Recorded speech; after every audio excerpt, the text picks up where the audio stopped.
Good morning. This is the Cowboy State Daily Morning Show with Jake.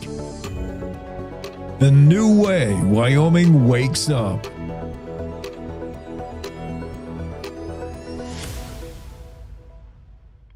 It's time to take a look at what's happening around Wyoming. From the Cowboy State Daily Newsroom, I'm Wendy Kaur. The vehicular homicide trial for Haitian truck driver accused of killing a Wyoming EMT while driving on a New York commercial driver's license started Thursday in Green River. Prosecutors accused Saviol St. Jean of recklessly plowing a commercial truck into two emergency medical personnel who were responding to a crash on I-80 3 years ago, killing one and severely injuring the other. Cowboy State Daily's Claire McFarland was in court for day one of the trial. The defense is really positing this idea that this was just a chaotic scene, whereas the prosecutor is emphasizing, here's how well other truckers reacted, here's how well other drivers reacted. The trial is ongoing Friday and into next week. A drilling rig in Sweetwater County punched through nearly 3.5 miles of Wyoming rock, reaching a total vertical depth of nearly 18,500 feet to complete what's now the deepest Class 6 carbon storage well ever drilled in the U.S. The Sweetwater Carbon Storage Hub, a collaboration between the University of Wyoming School of Energy Resources and Frontier Infrastructure Holdings, successfully completed drilling operations for its second deep characterization well last week. Cowboy State Daily's David Madison explains why this matters. Carbon capture has been a priority of the University of Wyoming and industry in Wyoming to get CO2 out of the atmosphere so it can't contribute to climate change and to reduce the carbon footprint of private industry. Now, why go so deep? Well, because it's proven that gases and liquids can be trapped there for millions and millions of years. And so we take them out when we pull oil and other resources out of the ground. Well, now through this well, we'll be putting CO2 back down there. The partners described the accomplishment as a key milestone in advancing commercial-scale carbon sequestration in Wyoming. The first operational Minuteman III silo has been taken offline to make way for a $141 billion upgrade to Sentinel missiles, a huge milestone for the nation's nuclear modernization project. The decommissioned silo, located at F.E. Warren Air Force Base in Cheyenne, is a key step in the Air Force's plan to modernize the land-based portion of America's nuclear arsenal. Cowboy State Daily's Renee Jean reports that all M3 missiles will be replaced with a modernized LGM-35A Sentinel, which is being led by prime contractor Northrop Grumman. Decommissioning this silo, that's an opportunity for them to figure out, hey, are there parts of this that we can keep and reuse? What's the best way to do this? What's the best way to build the new one and get the new missile in place? The military will continue to meet all ICBM alert requirements for U.S. Strategic Command and the President throughout construction of the Sentinel program. I'll be back with more news right after this. Wyoming families face big challenges and big opportunities. That's why Wyoming Family Alliance is hosting the 4th annual Wyoming Family Policy Summit on September 26th and 27th in Cheyenne. The summit opens Friday night with a gala featuring Congresswoman Harriet Hagman. On Saturday, state and national policy leaders will address pressing family issues such as parental rights, DEI in schools, and more. Reserve your seat today at wyomingfamily.org. That's wyomingfamily.org. Former University of Wyoming Cowboys quarterback Josh Allen, the current NFL MVP, led Wyoming to 2 consecutive 8-win seasons, a Mountain West Championship game appearance in 2016, and 2 bowl games. On November 22nd, Allen will return to War Memorial Stadium for the first time since his 2018 Pro Day to watch his number 17 jersey officially be retired at halftime of Wyoming's game against Nevada. Cowboy State Daily's David Madison reports that the ceremony will mark the first official jersey retirement in Cowboys football history. I spoke to a few close watchers. They recalled some of the great moments, the time that Josh Allen threw what appeared to be a pick six, that he had lit his team down. Well, most quarterbacks would have given up, but Josh Allen actually ran this defender down, hit him so hard that he fumbled the ball into the end zone, thereby creating a touchback and getting the ball back for the Cowboys. So it's moments like that folks are reminiscing about right now. Over his college career, Allen accounted for 5,833 yards of total offense hits and 57 touchdowns. He was drafted 7th overall by the Buffalo Bills in 2018, Wyoming's highest ever draft pick, and won the 2024 NFL MVP award. And that's today's news. Get your free digital subscription to Wyoming's only statewide newspaper by clicking on the daily newsletter button at cowboystatedaily.com. I'm Wendy Core for Cowboy State Daily.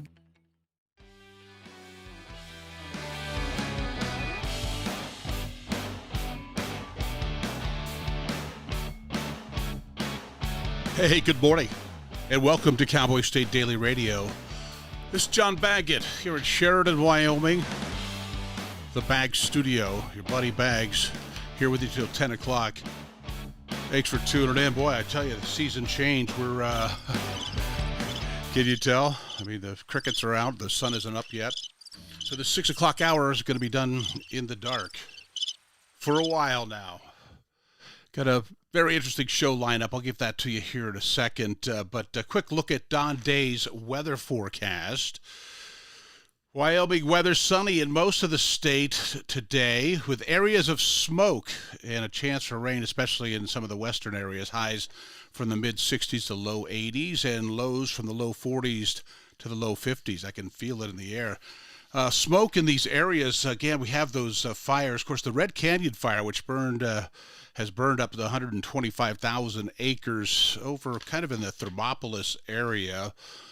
West central Wyoming is now 95% contained. That's good news. Dollar Lake Fire and the Wind Rivers, about 19,000 acres. And there's the Sheep Ranch Fire, 21,000. So Casper today and Rock Springs with areas of smoke, otherwise mostly sunny, a high near 80. Jackson and smoke there as well, and a high near 81. Maybe some rain this afternoon. Sunny today in Cody.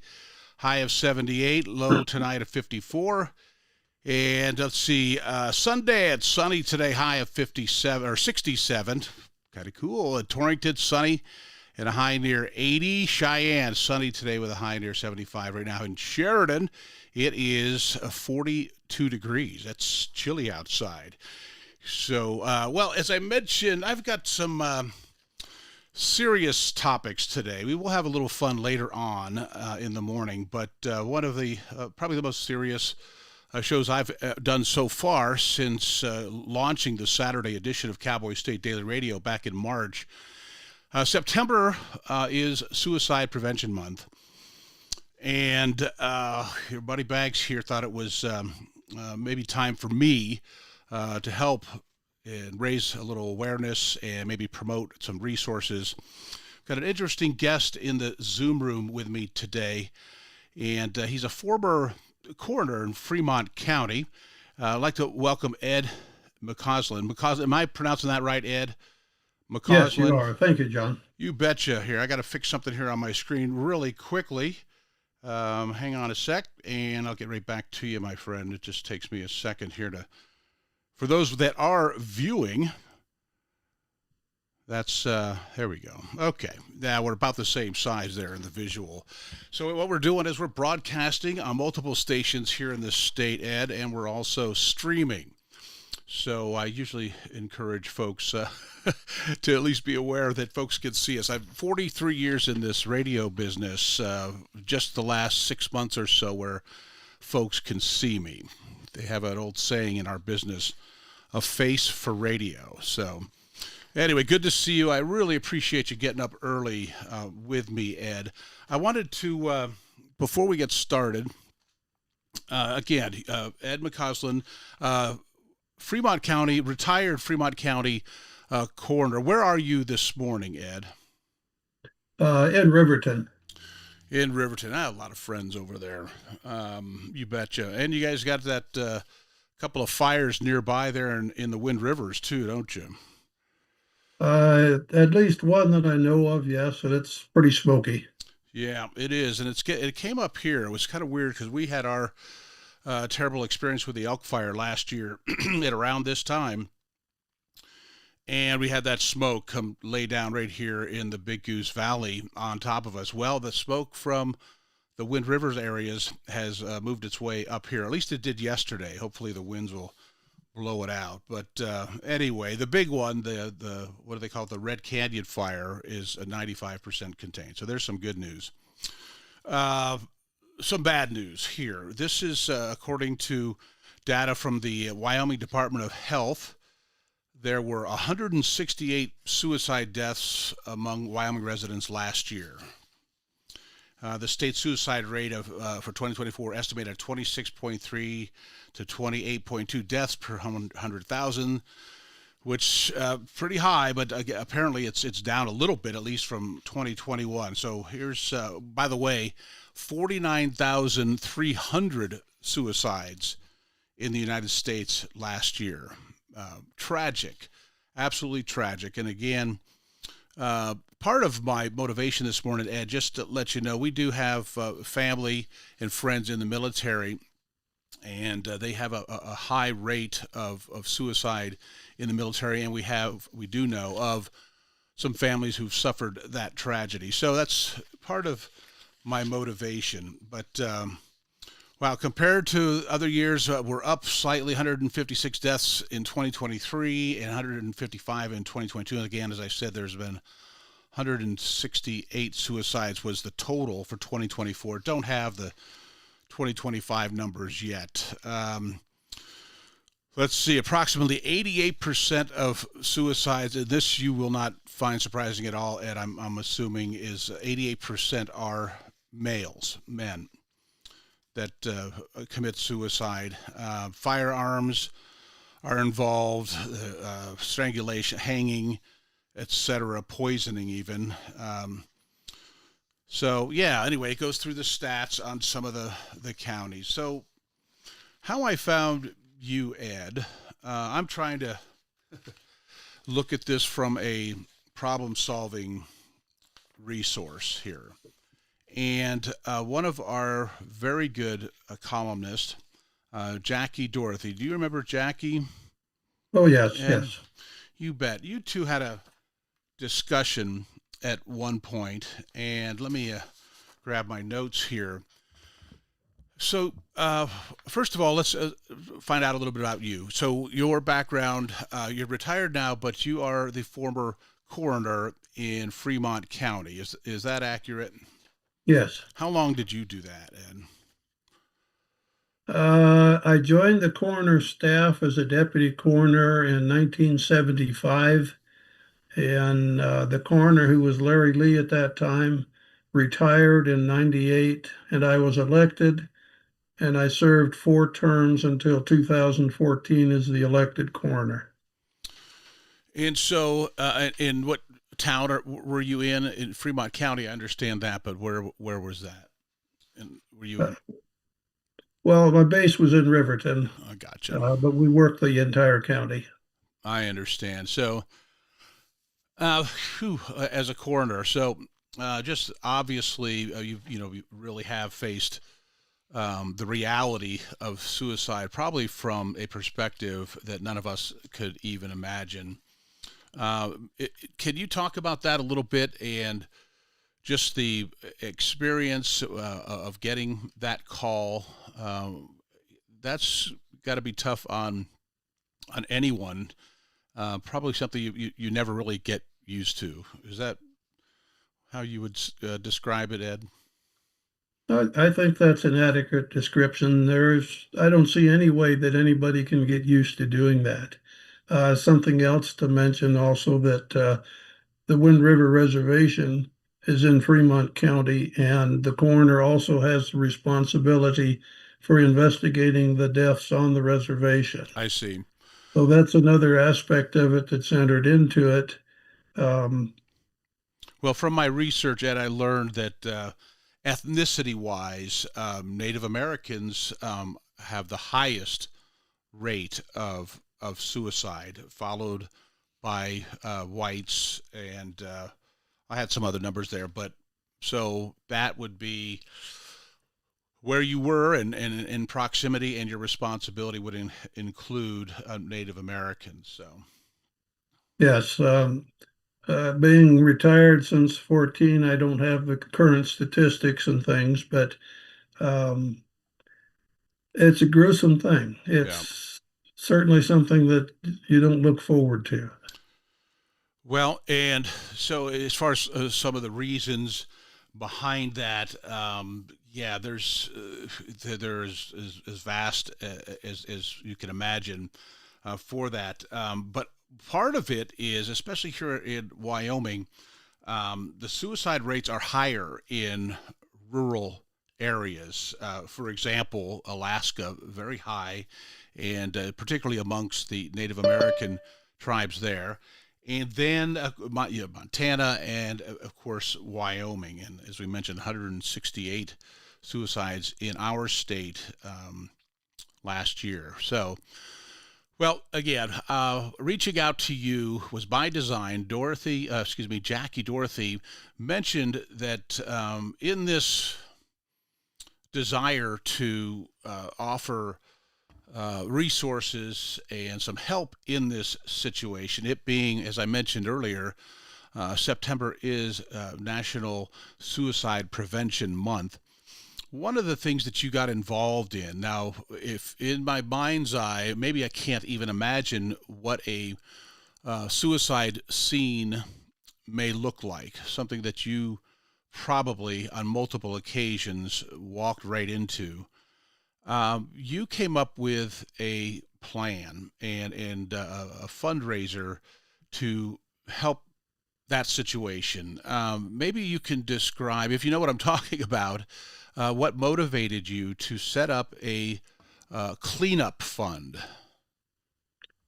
Well, with the statistics that we had, and I'm talking based on the time from 75 to 14, that as you say, the rates are high. Yeah. We established a task force, a suicide prevention task force, and we focused on several areas: the youth, middle-aged, and the elderly. For everybody is a potential for committing suicide. And along the way, as we went to these scenes and we looked at it, and we looked at the disaster that was left in many cases by one of these, and that falls back on the family. Yeah. Somebody has to clean it up. Especially if it's an enclosed area inside a house or something, somebody always has to clean it up. But Right. even if it's outside, and just the thought of that, Ed, personally, is a horrific thought on top of all that is there, and what will have to be dealt with that. There's that very fundamental aspect of it that we don't need to go too deep into description of scenes like that, but it must just be shocking to the system walking into that situation and then realizing that it's somebody's responsibility to clean that up. Yes. But one of the ideas that was developed in the task force is what we called the cleanup fund.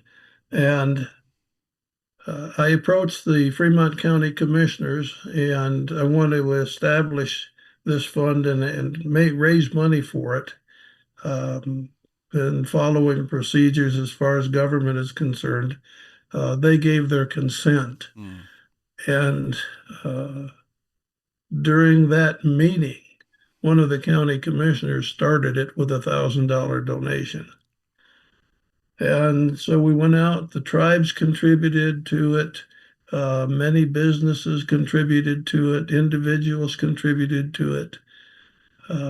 So you can imagine a task like that, somebody's going to have to do it, and they're going to be wanting compensation for it. You bet.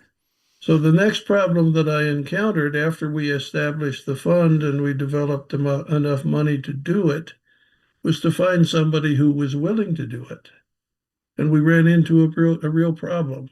Nobody was interested. Nobody would wanted to do it. So ultimately, one of my deputy coroners, Erin Ivey, said that she would take over and do that. And by the way, Erin is currently the coroner for Fremont County. Gotcha. And she does a good job. But she was willing to go into these places and clean them up. And I can tell you, she did an excellent job. And we went from there. And it did relieve a lot of that responsibility for families and friends. Um, Nobody likes to clean up after something like that for somebody they know. They don't want to do it anyway, but especially somebody they know. Well, Ed, first of all, I want to make sure that I repeat this over and over.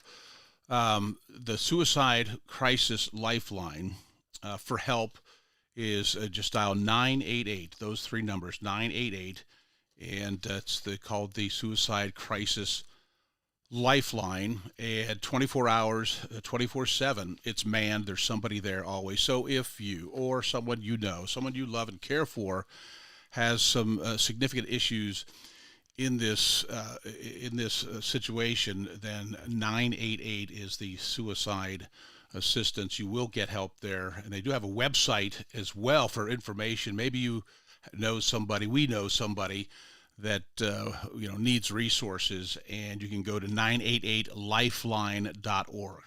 That's 988lifeline.org. I'm sure, Ed, you have these situations seen what effect does that have on you and other I guess law enforcement, EMTs, etc., going into a situation like that? How do you cope? Well, before I answer that question, on your hotline, veterans also have a hotline. I can't recall it. I am a veteran, but I can't recall the number right offhand.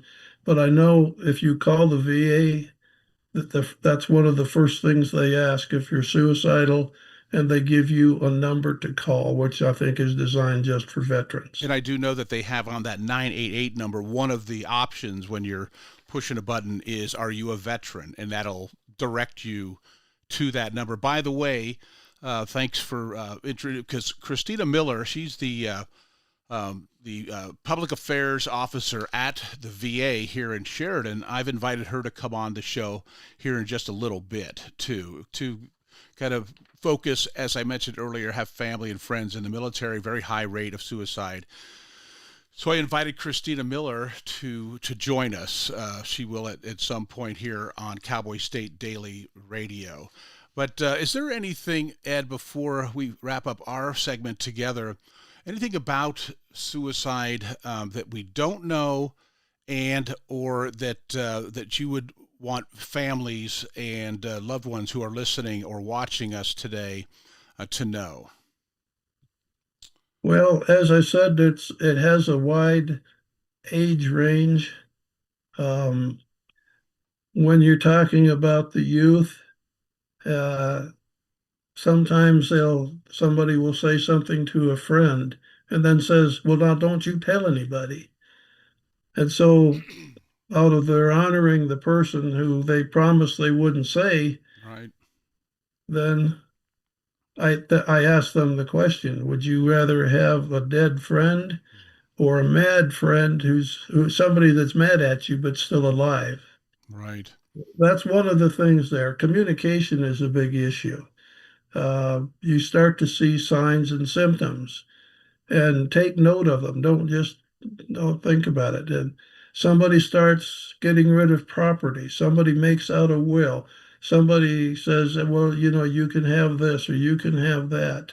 They can start to pick up and see signs that are there, just to recognize them, to learn first what signs are, such as those things, and then recognize it. And if you see something like that, then tell somebody. Yes. Work with that person, talk to that person. And it's not an easy process, especially talking to that person. You think about substance abuse. That's definitely involved in Sure. suicides. You talk to, well, I'll give you one example. There was a fight between a boy and his girlfriend. I say boy, he was younger than I was. So, um, and he picked up a gun and he put it to his head and said, "If you count to three, I'll pull the trigger." Hmm. She counted to three. He didn't want to do it, but then he couldn't avoid it. Yeah. And so we lost another one. Another issue we run into is suicide by cop. Right. people force officers. They don't think about that. They think, well, I'll be gone.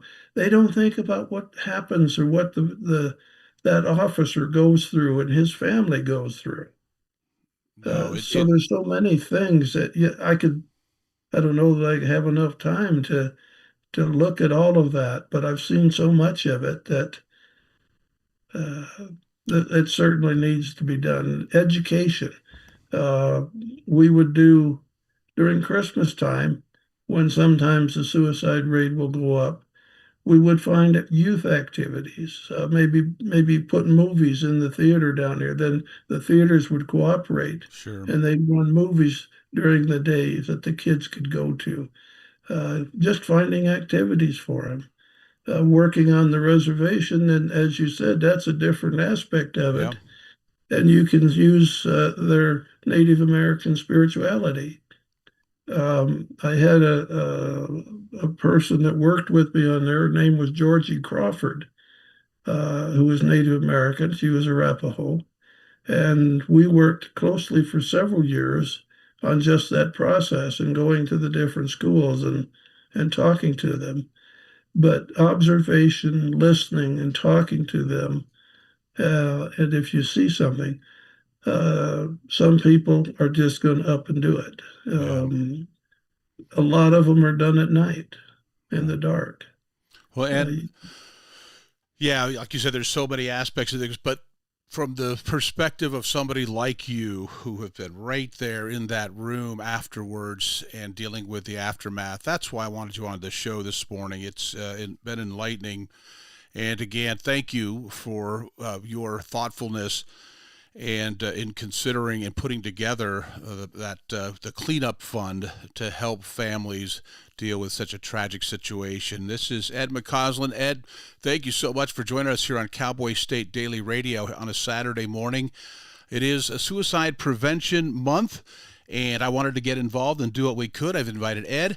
And then coming up here after our commercial break is the public affairs officer at the Sheridan VA. Her name is Christina Miller, a friend of mine, also very knowledgeable in this area with some more resources. You mentioned, having resources and getting people information, and we're going to do that and do it significantly here in the rest of this hour on Cowboy State Daily Radio. Again, thank you, Ed, and you have a wonderful day, and we'll talk to you again one of these days soon. Take care.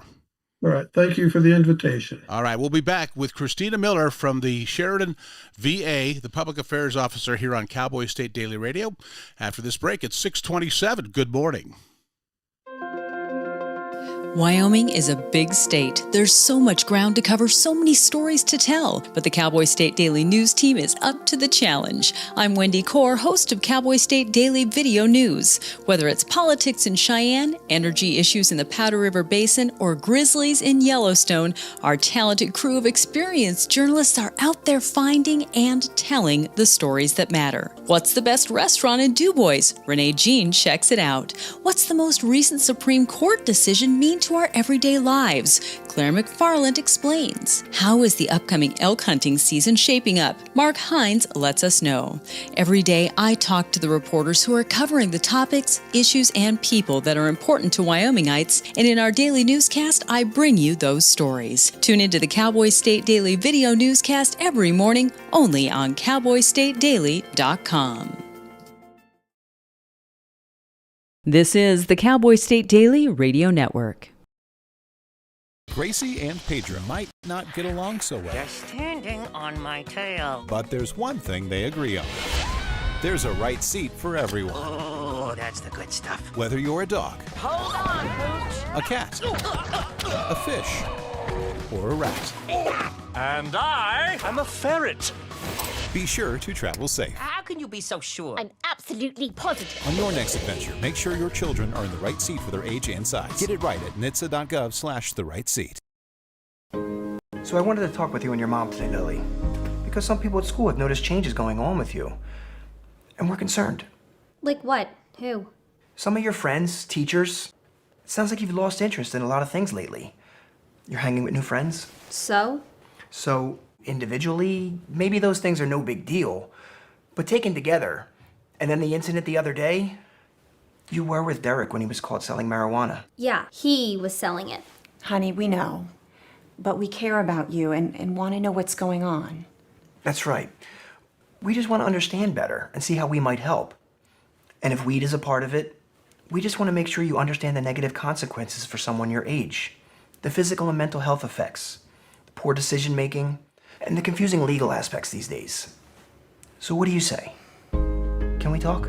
For more information about talking with your kids about underage use of alcohol and other drugs, visit underagedrinking.samhsa.gov.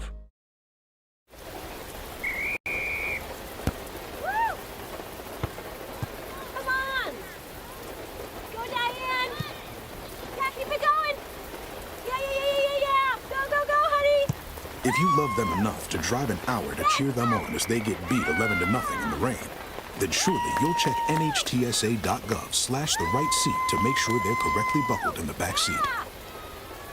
Throw that ball, Diane! Woo! You got this!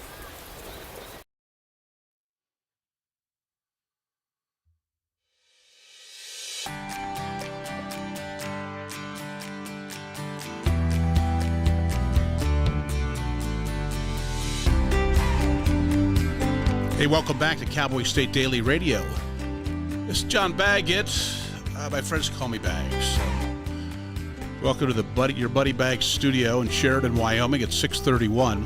Very serious topic this morning on Cowboy State Daily Radio. Did that on purpose. It is National Suicide Prevention Month.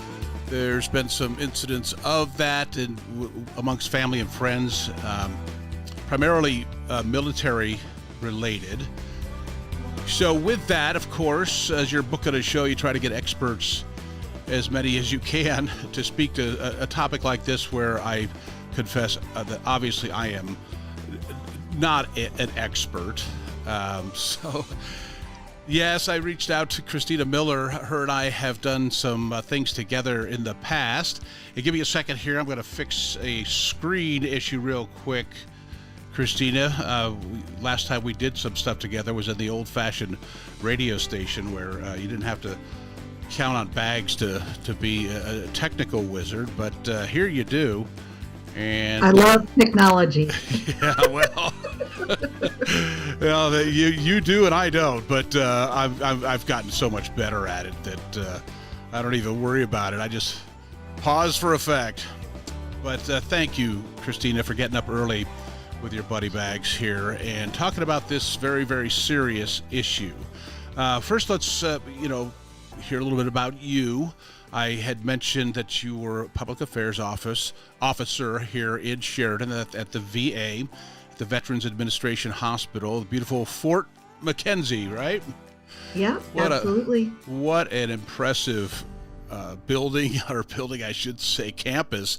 That is, it's massive, built in 1896. I know that because Waylon, my 100-pound Labrador, and I, we hike sometimes around the premises there. There's some national forest property there. So, yeah, I've checked it out from afar. But anyway, thank you again for joining us. Describe a little bit about yourself. Are you from Sheridan? How'd you get here if you weren't? Sure. No, I am not. But it is my home since 2017, so 8 years now. Yep. And so I, as you know, I am a Navy veteran.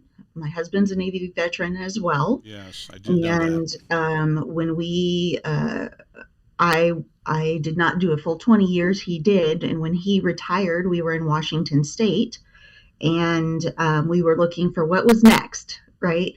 And so one of the things that I wanted to do is continue my my service, and we were looking at different places we might want to move, and saw this listing for Sheridan, Wyoming at the VA, and I thought, well, I'm Navy, so I like being by the water, but if I'm going to be landlocked, then it needs to be helping, being something that's passionate for me, which is serving my fellow veterans. And I did public affairs in the Navy, so it was a natural fit.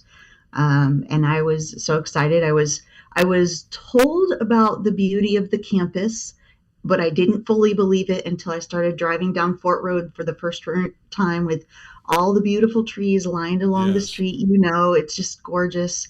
Doesn't matter whether it's summer or winter and it's covered in snow, it's beautiful. And I was told, well, basically, if you take this job, you'll be at the base of the mountains. And I'm like, yeah, whatever.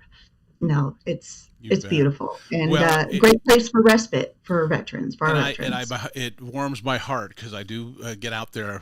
I can see it from this window right here in my little studio, my home. That's how close I am to Fort McKenzie in the VA hospital there. It warms my heart when I drive up there and see how beautiful they've made that, because I think about our veterans and the ones that need the help of the VA, and I thank God that we have such a reputable operation here at the Veterans Hospital in Sheridan, Wyoming. Big part of our community, absolutely. Oh, absolutely. We have about 600 people, and our medical center. And a lot of people in Sheridan don't necessarily know this. So our medical center is the hub for a system that covers most of the state. We have clinics around the state. We have 8 clinics around the state. So we are more. We are kind of locked in here in Sheridan, but we provide care for veterans across the state, and then actually we get veterans from all around the country to our residential mental health programs. Right. So we have veterans coming in from all over who seek our specialty services. So it's great. Well, boy, I tell you, some stats: 49,300 suicides in the U.S. in 2024. Which, by the way, is a 70-year high. 88% of those suicides are men. And a very significant number of those are veterans. So that's kind of the backdrop to me inviting you on the show this morning. And the other part is I just found out about this incredible project that you are heavily involved in. I'm kind of a little bit of a media snob, and I have a video that I'm going to play here in a little bit regarding the Reach Out to Me project. Okay, so when I started the show this morning, I said I'm going to do this because it's National Suicide Prevention Month, and also because I have family and friends very close in our family in the military, and I know what those statistics are, tragically. But also, I wanted to be a resource. I wanted to provide a little information for anyone, even if it's one person that did not know about 988 Crisis Lifeline. And now the Reach Out to Me project. First of all, congratulations. Oh, I was going to say, too, thank you and your husband for your service. I never want to forget to do that every time. But this one, now I really want to thank you because here's something practical that you guys have put together. Describe the Reach Out to Me project, would you, Christina? Sure. Thanks, John. So this campaign is really what it is, started by myself and one of my teammates, Cherish. So the VA for a long time has had, and still does, an effort called Reach Out. And it's really just a reminder of whether you're a veteran and you're struggling, reach out. If you're a friend or family member of a veteran you're concerned about, reach out, which is so simple. And that's really the important core of suicide prevention, is that reach out part, whether you're the person struggling or the person concerned about someone struggling. So what we were talking one day is, as a veteran, I said, I feel like there's something more we can do. And I know, I already knew at the time, I'd been here for a few years in Wyoming. I already knew that our Wyoming communities would rise up if we gave them the tools and the, how do you help somebody in crisis, and whether a veteran or not, honestly. And so what it came down to, as me, as a veteran, I'm like, well, as a veteran, I want everyone in my circles to know that if they're struggling, I want them to reach out to me. Yes, I want them to get help. And if they're in crisis and 911 is is what they need to do, absolutely. But if they're heading down a path, I want them to reach out to me. And we were talking this out, and I'm like, I think that's what we need to do. We need to tell people, you need to put yourself out there so that those people who are struggling know that you are a safe, reliable family member, friend who will listen non-judgmentally. Yes. And that's really kind of the core of it. And we tell people when we first started, it's a big ask.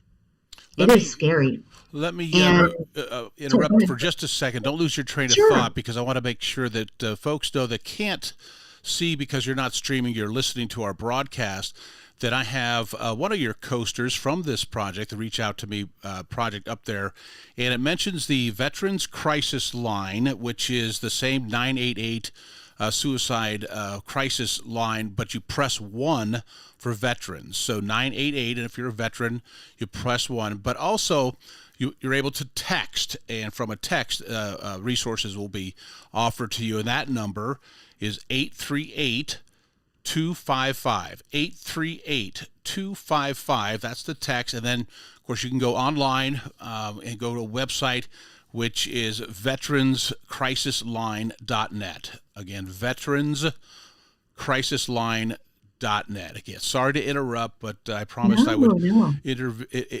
interrupt with some resources here on occasion. So please, if I didn't interrupt your train of thought, especially wanted you to talk about, you had a recent event promoting the Reach Out to Me project. Tell us about that too. Sure. Yeah. Well, and so kind of just continuing that thought, we were trying to figure out how to implement this. We got a designer, a VA designer. They created a beautiful graphic for us. Hopefully people will check that out for Reach Out to Me. And we first, we decided that using social media might be a good option. So we got this design. We started it in coffee shops, but one of my teammates in suicide prevention said, if we are going to do this right, we've got to get into the bars, because we know people go when they're feeling down and maybe feel like there's no one else they can talk to. I had a bartender said a lot of them see themselves as liquid counselors because people come. And so I went to my director and I'm like, I know this seems weird to ask because we're the VA, we're a federal agency, but this is what suicide prevention is saying. Can we do this? And she says, yes, absolutely. We need to try something different. We've got to reach people. And so we created these coasters and offered them to bars, getting back to the event. So we created coasters, graphics, promotional things, and we started going to bars, first in Sheridan, then in Casper, and then in Buffalo last year. And we said, hey, we've got this campaign. We need your help. We know that it might be intimidating for a bar owner to say, I've got something in my bar that talks about suicide prevention, but Johnson County, which is where Buffalo is, along with KC, every single bar said, yes, we want to be a part of this. And it gets me choked up actually thinking about I understand why. Here's this business that most of them promote themselves, of course, as having a place for fun and good times with friends, and they were willing to venture into something that's scary and hard and very serious. I think Americans that it's we don't talk enough about that most Americans feel very prideful and love their country, and they want to find ways. They're looking for ways to help, especially those who have served us. Christina, I'm going to take a break here. When we come out, you get a little bit of a respite because I'm going to play that video, and I want folks to see how well it's done and the operation of it. So stand by. We'll do a break here. We're talking about September being the National Suicide Prevention Month, and we're trying to offer some resources here. Again, 988 is a number to call. Anyone with problems in that area, welcome to call it. Veterans, they have you just press 1 and you end up with someone specializing in veterans issues. And of course, if it's an emergency, please, that's 911. So if it's right now stuff, 911. Okay, 644, you're listening to Cowboy State Daily Radio with your buddy Bags. We'll be back after these words and a video. I want you to see this. This is about the Reach Out to Me project coming up on Cowboy State Daily Radio. Stay tuned. Want to stay in touch with what's happening around Wyoming? I'm Wendy Core, host of the Cowboy State Daily video newscast. From Mountain View to Upton, from Jackson to Cheyenne, our reporters are out there finding and telling the stories that matter. Every day, I talk to the talented journalists who are covering the topics, issues, and people that are important to Wyomingites. And in our daily newscast, I bring you their stories. Tune in to Cowboy State Daily video news every morning, only on CowboyStateDaily.com. You're listening to the Cowboy State Daily Radio There are Network. so many stories In to tell. today's And here at digital Cowboy world, State Daily, we it's pride hard to know ourselves in who to bringing those trust. stories to Your you local every TV day. and Our radio rep- stations bring you the facts. Misinformation and deep fakes flood social media, but broadcasters deliver verified and accurate news.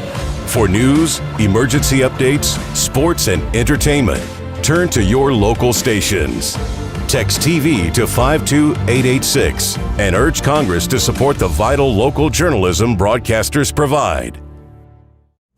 Emma, did you hear? Todd's in the hospital. Who's Todd? He got a collapsed lung from vaping. He thought it was cool. Not cool. Promise you won't vape, Emma. It can lead to a lifelong addiction, and we can't be friends if your lungs collapse. Bogus. Wacky sitcom teens aren't the best people to talk to your kid about vaping. Hey, you got a minute? You are. Start the conversation with your child about vaping today.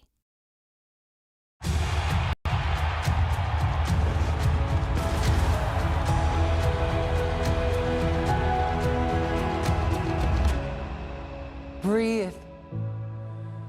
Love what you do and you've already won, my parents used to say. My parents whose smiles were my first finish line, who championed respect, whose resilience built mine. Even more than I wanted a gold medal, I wanted a heart of gold, like the mentors who were my balance beams, refusing to let me down, and the coaches who spoke out to anything out of bounds, heroes who never stood on podiums, but stood up for me.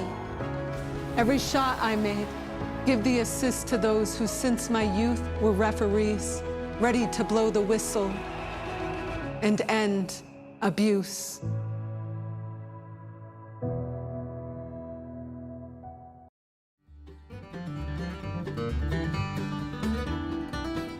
Cowboy State Daily Radio on a Saturday morning, September 6th. In the month of September, Suicide Prevention Month. It is, so we're trying to do some of that.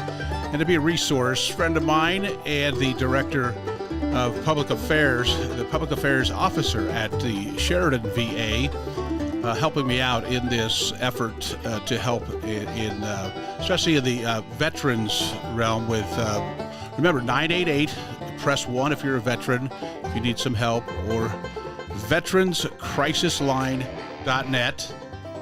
And this production was put together by Christina. In fact, she's narrating in it. So let me get to it. Check it out, and it'll provide some resources and some background information about the Reach Out to Me project.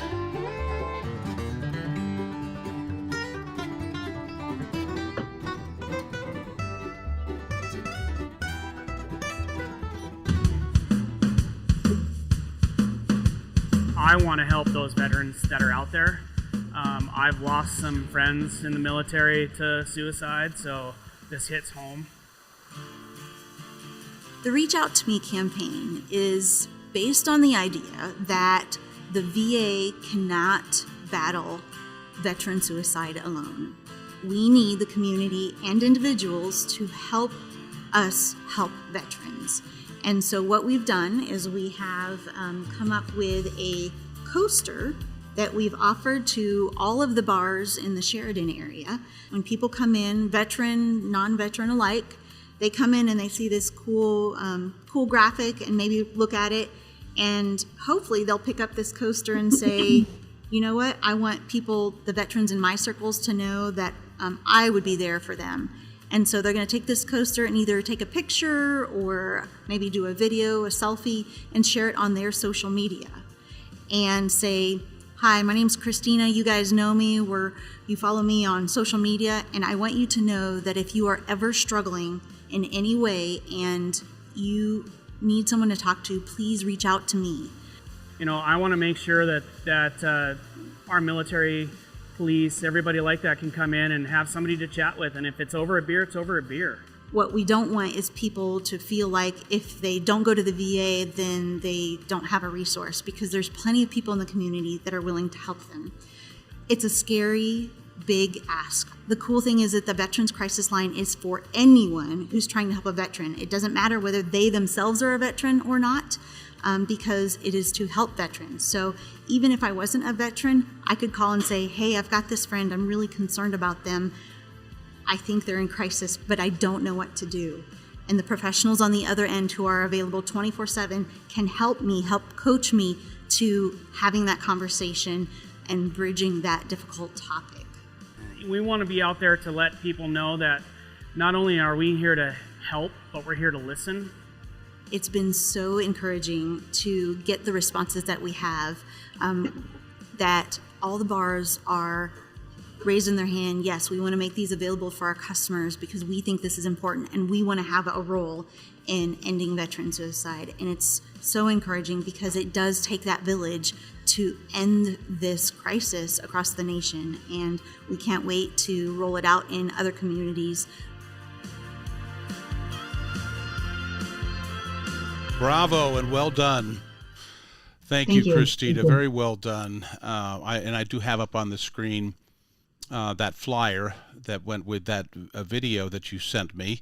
It has the address. If you know TV, let me get that off you there. have YouTube TV. Join millions of TV lovers. And yeah, your buddy Bags, technical genius that he is, just adding a little flavor to the broadcast this morning. Help Save a Vet. It is definitely a worthy project, the Reach Out to Me project. So let's get into it a little bit more. And again, from your perspective, I know that you're yourself not a counselor or a therapist or a psychologist, or are you in any of those areas that I just didn't know about?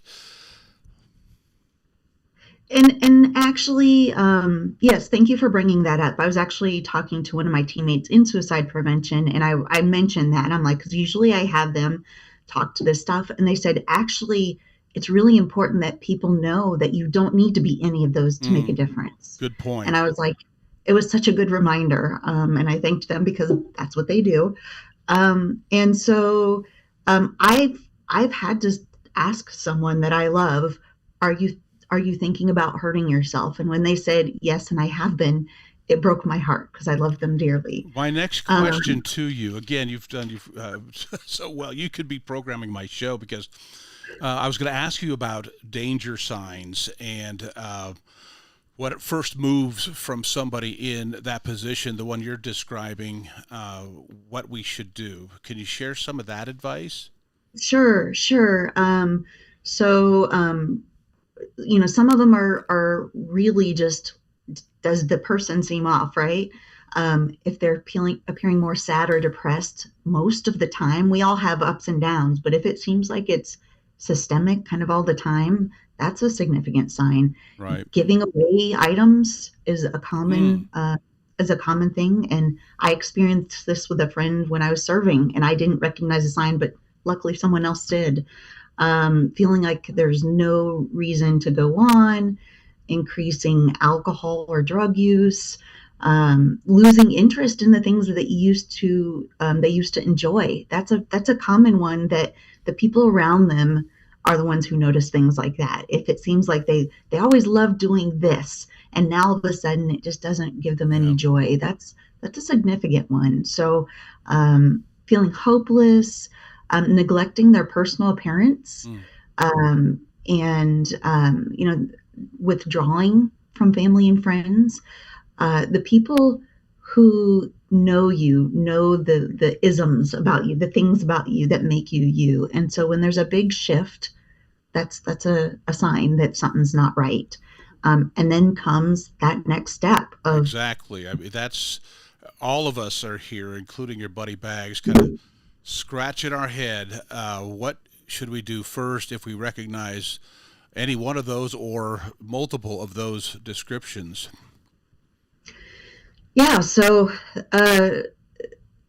well, first of all, you can call the crisis line. As I mentioned in the video, the Lifeline or the Veterans Crisis Line is there as a resource. So you don't have to be the person that's struggling to use it. So you call 988, press 1, and say, hey, I've got this friend, kind of like I said in the video, I'm not sure what to do, and they will help you. But at the end of the day, it really comes down to this very blunt question of, are you thinking about hurting yourself? Yeah. Are you thinking about killing yourself? And that's that hard, straightforward question, as difficult as it sounds to say, is what works. That there's a reason. There's so much research, unfortunately, but fortunately now, about suicide, and having that blunt, straightforward question asked is often what opens that floodgate. And, it's important that you don't do you're not thinking about suicide, are you? You don't want to frame it that way of, are you thinking about hurting yourself? Are you thinking about ending your life? And then it's listen and let them talk. Remind them that you're there for you and that you will be there for them to get help together. If you're there in person with them, don't leave them, and see if they'd be willing to call the crisis line together. That way you can be there with them, which often helps a lot of people, be there with them when they're talking to somebody. And that's super powerful. And you, of course, do not want to be judgmental. I know a lot of people have opinions about suicide. It doesn't matter if you're one of those people. That's not the time to insert your opinion. It's the time to be there. I would assume that you would recommend folks doing a little bit of research as they're approaching this situation, maybe with a loved one.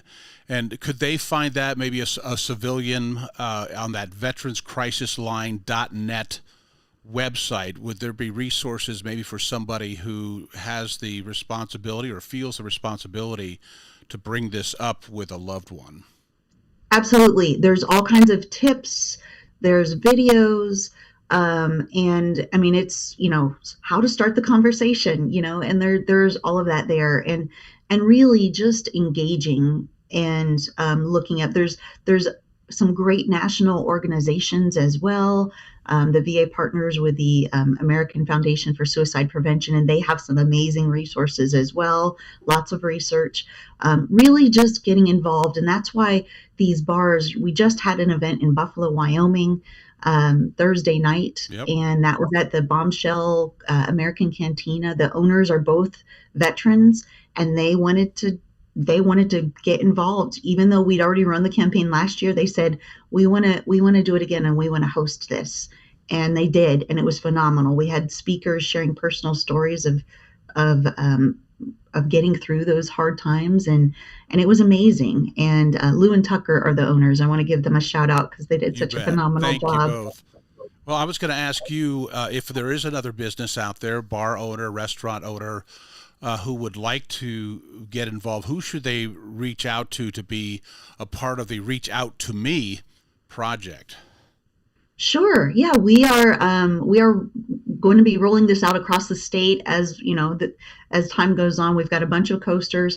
They can reach out to me. Again, my name is Christina Miller, and my email address is Christina with a K, Kristina.Miller, and then the number 2 at va.gov, gov. So they can just contact me directly. In between myself and my suicide prevention team, we'll let them know when we're rolling it out in their area. If they're in Wyoming, if they're watching virtually from anywhere, we can talk about maybe engaging with the local VA. There are VAs across the country who've reached out to me and asked for presentations about this. So it may be coming to them as well. So a lot of great opportunity, but we like I said, we so appreciate anyone who's thinking they want to do something and just need help on what that could be. Heart for that, and I sure understand. I thank you so much. We're almost out of time here. I just want to remind folks, 988 is the suicide crisis hotline number, and there is a number, hit 1, I found out, if you're a veteran.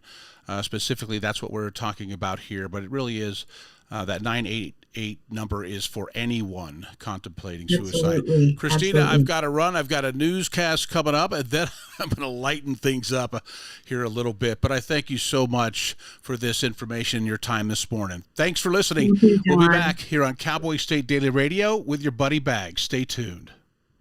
It's time to take a look at what's happening. It's time to take a look at what's happening around Wyoming. From the Cowboy State Daily Newsroom, I'm Wendy Core. As football season kicked off on Thursday, fueling the biggest sports gambling season in the nation, the state of Wyoming has a stake in how successful at least one major gambling company fares. The state treasurer's office confirmed that the state of Wyoming owns a little less than $111,000 worth of shares in sports gambling company DraftKings as of Wednesday.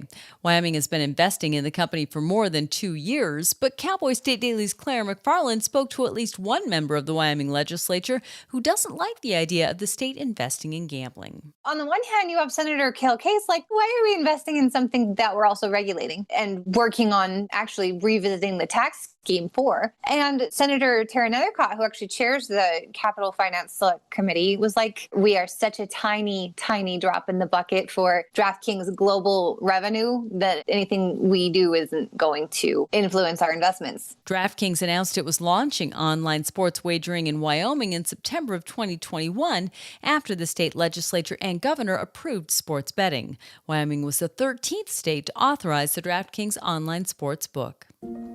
Steep, rugged terrain is slowing down progress for the more than 500 personnel fighting the nearly 16,000-acre Dollar Lake fire about 40 miles north of Pinedale. The fire continues to move, however. Cowboy State Daily's Greg Johnson reports that the blaze is burning southeast along the western edge of the Green River Lakes and within sight of Squaretop Mountain. The Dollar Lake is only about 31% contained. That doesn't mean that they don't have fire lines around it, that they don't have control over some places, but it is still moving, and it's moving southeast along the western banks of the Green River Lakes, and it's within sight now of Squaretop Mountain. They had some rain last week, and that's helped, but it also saturates, gets things wet, gets it muddy, and makes it so they can't take trucks into places where they normally could. The firefighters say it's very steep, very rugged, and even hotshot crews are saying we can't get in there. More containment is expected to be announced in the next couple of days, but so far, no structures have been lost.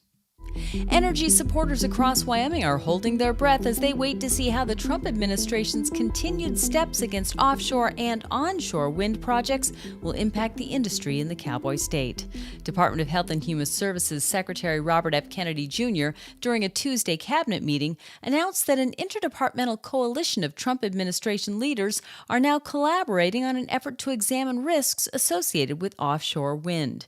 Cowboy State Daily's Jackson Walker reports that energy supporters throughout Wyoming are concerned that the Trump administration is preparing for a fight against future wind developments. Wyoming, being an energy dominant the way that it is, relies heavily on wind. About 20% of the state's power came from wind in 2023. So with this, some people are a little worried that there might be an impact here in the Cowboy State. While Trump's latest actions are aimed at offshore projects and haven't yet been directed toward onshore wind farms, Wyoming insiders believe that the state is absolutely in the administration's crosshairs.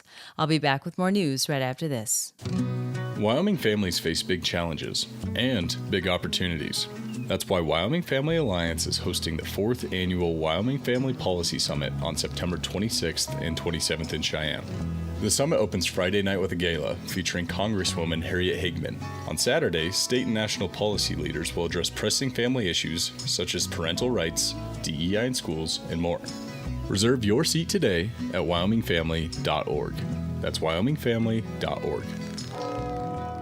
U.S. Representative Harriet Hageman has assumed a leading role in asserting Congress's authority to fight crime in the nation's capital and fix mismanagement by the city's officials. However, in an interview with Cowboy State Daily's Sean Berry on Thursday, the Wyoming Republican said it's premature to determine whether or not she supports a colleague's bill to abolish D.C.'s municipal government and revert to the system of total federal governance that existed prior to 1973. I wanted to ask her several other questions, including whether she supports current legislation to abolish the council and mayor altogether and go back to the pre-1973 system where federally appointed commissioners ran everything. She would not commit to being for or against that bill. In Thursday's interview, Hageman said officials in Democrat-led high-crime cities like Chicago should welcome the general principle of D.C.'s police surge.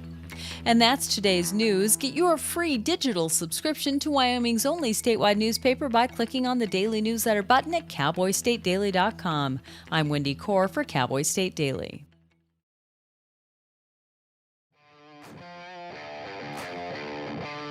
Hey, welcome back to Cowboy State Daily on a Saturday. It's your buddy Bags at the Bags studio at the tech guys setting things up here. My buddy Raleigh Hruza is here. And Raleigh, you did this with me before, but I had a bigger studio to do it in. Let me get your mic up here, but there you go. Hey. There you go. Throw that around there without spilling our coffee. Yeah, I needed this. We did this a while ago. I brought a friend, Larry Mitchell, to town. Remember that? So. Oh, yeah, I did. How is Larry? Larry's doing good. He's in Australia right now. I got a picture of you and him together here. I can share. He's touring Australia right now. I think he's doing some New Zealand stuff. You see this X here? Yes. If I can get you to swing over here with your mic, then you're going to be seen. Look at that, folks. I'm on air now. Woo-hoo. Okay. Got it. You're streaming. They can see your face. Okay. My warning to all my guests is that it's not just broadcast anymore. So wear pants because they can see you. I did wear pants. Thanks, buddy. And I wore my Ian Munzik hat. Yeah, you betcha. Local boy done real good. Good. I have said this to you before. I'm jumping way ahead here. Sheridan, Wyoming, and this is region-wide, my friend. We have 90. We just hit 98,000 subscribers to our awesome. Cowboy State Daily. Yeah. How many are listening to me on a Saturday? Heck if I know. Hopefully there's a few. But I invite them, all of them, to join us. But I want to mix this thing up here. So last hour, very important, very serious subject. It was... I had a couple of guests on talking about Suicide Prevention Month. And that number again, 988, is the Suicide Prevention Hotline number. I just wanted to share that one more time because it was such an important topic. But this time around, this is how you lighten things up a little bit, right? We'll talk about music. But Sheridan has an inordinate amount of talent. We all know regionally, and he's Wyoming's own Ian Munzik. Headlined Cheyenne Frontier Days on opening night. The kid and the family from up the road have had Triss on multiple times on my show. God, they are without ego. They are Wyoming people, and it's hard to believe. I'm going to get you a little closer. Yeah, no problem. Yeah, and bring it down. Look at that face. All yes, right. There you go. Okay. So that way, if the wife is watching, she can see how handsome you look on the big screen. Oh, man, it's early. I don't know about that. You bet. Well, anyway, there's just, you go out on a Friday night and you walk into some place and there's a band playing. Or we have what we call in Sheridan Third Thursday. Yes. Yeah. Which is a festival every month in the summer, June, July, August, and September. Right? We have one more coming up. And they just shut down Main Street in Sheridan. I invite all of our listeners from anywhere. And virtually everyone in Sheridan shows up for these things. So, it's the streets closed, vendors up and down the place, special deals on everything. All the retail stores are open and live music. Live music, yes. So the last time I got to hear you was on Main Street in Sheridan, at Main Street in Grinnell. I'm walking down there. I couldn't remember who's playing this year. Who's playing? There you are, up on the stage. with my buddy Paul Radzey, who I work with at Century 21 BHJ. What manifestation of your music was that group? You guys were wonderful. That was a lot of fun. That band's really talented too, so I'm kind of the lightweight in there. But we did I work with some nonprofits, and I work with one called Reach for Autism, and I invited some of those folks to do a show. Last year we had a band called Due West with some local ties, and it was really cool because at the time they were here, they had a top 40 radio hit actually. But anyway, so we did a show together, Stephanie Wilkerson, Paul Radzey, and then David Haberman, who drums with Larry Mitchell, and Steve Sisson. And then our bass player, we kind of had two guys that night, one from but we just really enjoyed playing together, and we decided to continue something after that, and that was our first show. So that's the first time we ever played live. Oh, is that right? Third Thursday, yeah. It did not sound like it. Yeah. I would not have guessed that. Yeah. But I've got a picture of it here. For those who are streaming, I've got some photographs up there, and those who are not, and just listening to the broadcast, I want to invite them. All of our shows are archived. So again, if you want to look to see how handsome you look on the show, at cowboystatedaily.com, and you just hit the radio drop down, and you can get all the shows. You can go back to my really bad first few shows as I adjusted to this newfangled form of radio. But I've got that right here. Picture of you with that crew there on Main Street. No, I guess you guys are in a studio, looks like. But there's Paul and a few other from the band. Who all's in that group there? Yeah, now we have Steve Sisson, who's a fellow radio voice. He's a keyboard player, just one of the best pop guys. Very talented, very radio talented guy too. And then David Haberman's out of. We used to work together at Weatherby Rifles. And he makes a drive right now, so we've continued to play music since he moved. He's an engineer in Rapid City right now. And then Grant Wickman is he lived here too. Now he lives in Fort Collins. And then we have Paul Radzey and Stephanie Wilkerson. And Stephanie was a top contestant on American Idol. I didn't know if you know that. So did not know that. Yeah, so her voice is pretty. We're fabulous. Regular watchers. What season was that? Do you remember? I don't remember. I want to say 2016 maybe. I can't remember for sure. But I could look back on that. We never miss an episode. She's a pro. They're all pros, so that's fun. Really fun group to play with. So. Well, usually I do this right out of the box. So tell us a little bit about you. Of course, we've known each other now for about 4 or 5 years. Mm-hmm. I've seen you perform multiple times, and now with 3 different groups. But you're a musician. Your day job, you own State Farm here in Sheridan, and you get a plug because you got up early and came on my show. You go to HruzaGroup.com. Do I pronounce it right? Haruza, yeah. Okay, it's Haruza. It's kind of like a sneeze. Yeah, it's got weird letters back to back. So write this down, HRUZA Group.com, HruzaGroup.com. That's your State Farm Insurance Agency here in Sheridan. So that were 672-0483. So, Raleigh, first of all, how long have you lived in Sheridan? Are you local forever? I can't remember. I was born in Aspen. But I only spent a few years there. So I had my dad was finding his roots when I was a little kid. So I had 2 different kindergartens, and I landed in first grade in Dayton, Wyoming. And I've been there ever since. So I grew up in Dayton, and, horses, and tried to cowboy a little bit when I was a kid. And John Denver used to come play my school assemblies in Aspen, by the way. So that was pretty cool. Wow. But I've been here for a long time. Sorry to interrupt, but rediscovered John Denver. Great writer. Yeah. So when he was doing his thing, I needed the hardest, heaviest metal, and I, put my nose up with the light, the Breads and Air Supply and all those guys. John, I couldn't, dude. Me neither. I needed a headband. You and I are in the same cloth, yeah. So it's almost a blessing because then you can go back later. Same with disco music, just wouldn't have anything to do with it. But now, as an old man, I can go back and listen to some of this music that I really didn't listen to and sort of rediscover it. And that's kind of what we're going to talk about a little bit later. And John Denver is one of those that beautiful, he wrote unbelievable great stuff. And the lyrics. guitar music he wrote, and the lyrics, just really amazing stuff. So sorry to interrupt, but yes, I was John exposed Denver. to that, and so I kind of grew up in Dayton. I just had a small town, and back then it was a town of like 350 folks, and it's really grown a lot. But and then I just grew up in school there all the way through, and it took me 10 years or 20 years to graduate from Sheridan College, because I got jobs running restaurants, and I was all over the country for a while. My wife and I have lived in about I think 11 states and about 20 cities. So we were road warriors for a while. But so I've seen a lot of the country, from California to Missouri and Texas. And, did you play or perform in all those different places, or? I worked for Taylor Guitars in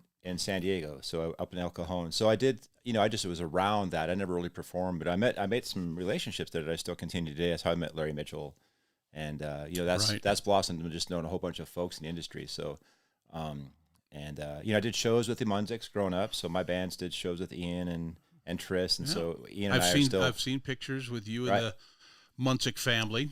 Yes, yeah, and so we try to follow and support Ian too. We just went up and saw him in North Dakota in August. He killed it. We got rained out, but it's a fun time. So yeah, I just and then I did a lot of I've been a part of the community as far as businesses too. Worked for some of the bigger ones, Emit Technologies for a long time, and Weatherby Rifles on the management teams with them, But the whole time I've been here, I've been in bands and playing since I was about 13. So. Wow. I got Larry up here. You brought him to my old radio show. Yes. Here. And first of all, again, that's why I think he fits in so well in Wyoming. He is without ego. None. Just a friendly man, African-American gentleman with dreadlocks down to the middle, almost to his belly. Yes. So yeah, he stands out as he's walking down the street, but more than that, he stands out when he plays his guitar. And for you to have influences like that in your life, that's got to make you want to go practice. Right. Well, it makes you want to quit too. Because Larry in the guitar world, he's known by everybody. So if outside the guitar world, not so much.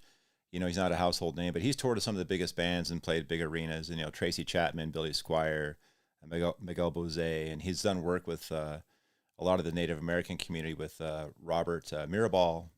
And I actually got to do a show with those guys a couple years ago, and they have I think 4 or 5 Grammys between the two of them. So little old Sheridan guy here on stage with a bunch of Grammys, that was pretty cool. But yeah, we're really good friends, and Larry's just so down to earth, and has always treated folks with respect. And you'll take him to we did a community jam one time where we were playing some John Denver, and so here's Larry Mitchell, one of the best players on the planet, playing Country Roads, a 3-chord song, right, just joining with everybody, but no ego, and one of the best human beings I've probably ever hung around. So yeah, I enjoyed that session that he did at the radio station. When I got to meet him for the first time, he signed a CD for me, and I really appreciate that. What a talent. That's probably part of the attraction of just being around in all these manifestations of your music career, right. Being around that much talent and those kinds of people. Yeah, last year, a couple years ago, I guess it was 2024, we had Jen Majura from Evanescence came in and did a show. We're still friends, and we talk. She's over in Germany, but we talk to her. We still stay in touch. And then a guy named Travis Larson. Actually, I tried to get him a show here over Labor Day. He was on the road and touring, and I couldn't make that happen. But Travis, I met him through Larry too. Travis is one of the best prog rock guys in the country. And when he plays, he's not well known either, but he's played here too. And I brought his band in, and they're kind of like Rush, but they're all original music, and they're so tight and so good. But when he plays LA, there's this little club called the Baked Potato Club. It's like a jazz club, and some big names will play there. But his audience would be guys like John Mayer and Nikki Sixx and John Five. They'll all go to see him play. So it's really cool that those guys will come here and do some shows. It's a smaller audience. We're not bluegrass or country or Americana for the most part, so it doesn't draw massive amounts of people. But the talent level with all those folks is just crazy. And I'm working with some people right now for next year I'm really excited about. I can't say anything yet because they haven't accepted offers. But did I ask you who is there an individual where your inspiration from music? I have a son who's a musician, and I know some of who he loved to listen to, and who was there when he first started. We got his first guitar. I think he was 6. years old. Who was that in your life? You know, I have a really wide palette of who influenced me because I was really into music at a young age. And so I remember my brother, he's about 10 years older than me. When I was about 7, he gave me a little 8-track stereo from my bedroom and just sacks and sacks of 8-tracks.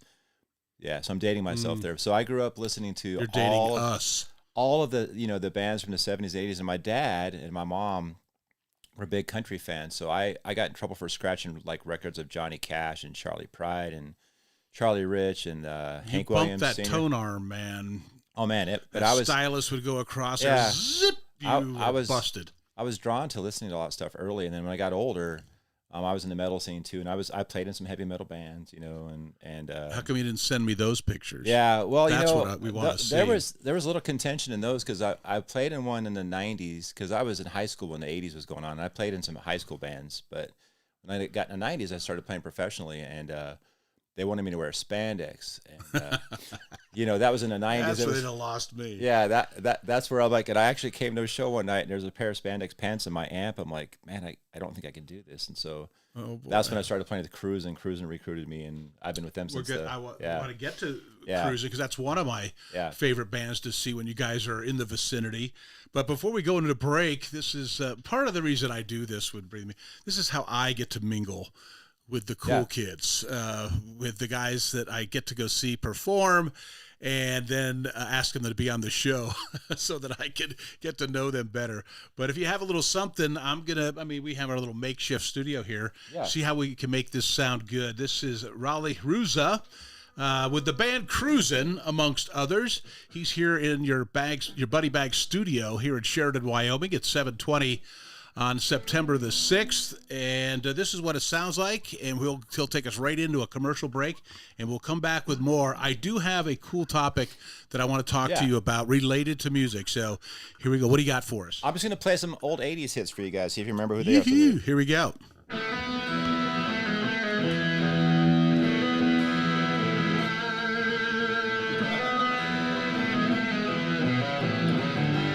Billy Squire. Billy Squire, yeah, and I'll play some. Is that too? I think that's about right. So, how about? Scorpions.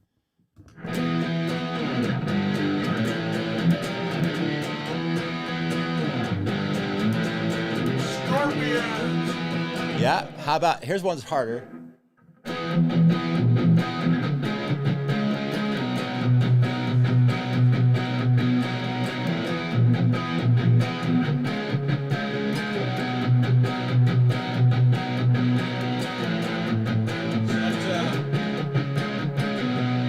So that's the outfield. Outfield. Yes, yeah. And then how about?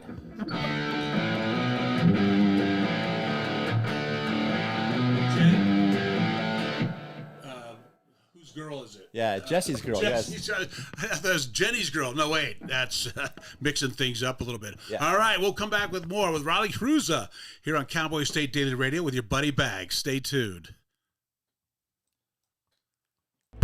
From Yellowstone to Devil's Tower, the Bighorn Mountains to the Teton Range, Cheyenne to Sheridan, Rawlins to Ralston, Cowboy State Daily Morning Show covers the state like no other radio show or podcast. We love Lovell. We're eager to share the stories of Story, will crow about Crowheart, and yodel over Yoder. Whether you make your home in Sweetwater, Chugwater, Powder River, or Green River, the Cowboy State Daily Morning Show will make you feel right at home. Jeffrey City, Atlantic City, we see you. Little America, Big Piney, you're on our radar. Howdy, Wapiti, Meeteetse, Shoshone, Ten Sleep, good morning, welcome, Torrington, Riverton, Wheatland, Lusk, Lingle, Lander, Timber, Casey, Kerwin, Moorcroft, Mountain View, Moose, Fort Bridger, Fort Laramie, Fort Washington, Canada, Hudson, Hewlett, Dayton, Daniel, and DuBois. We are east of Weston, west of Midwest, north of Newcastle, and south of Sundance. Border to border, we love Wyoming and every one of its communities, bar none.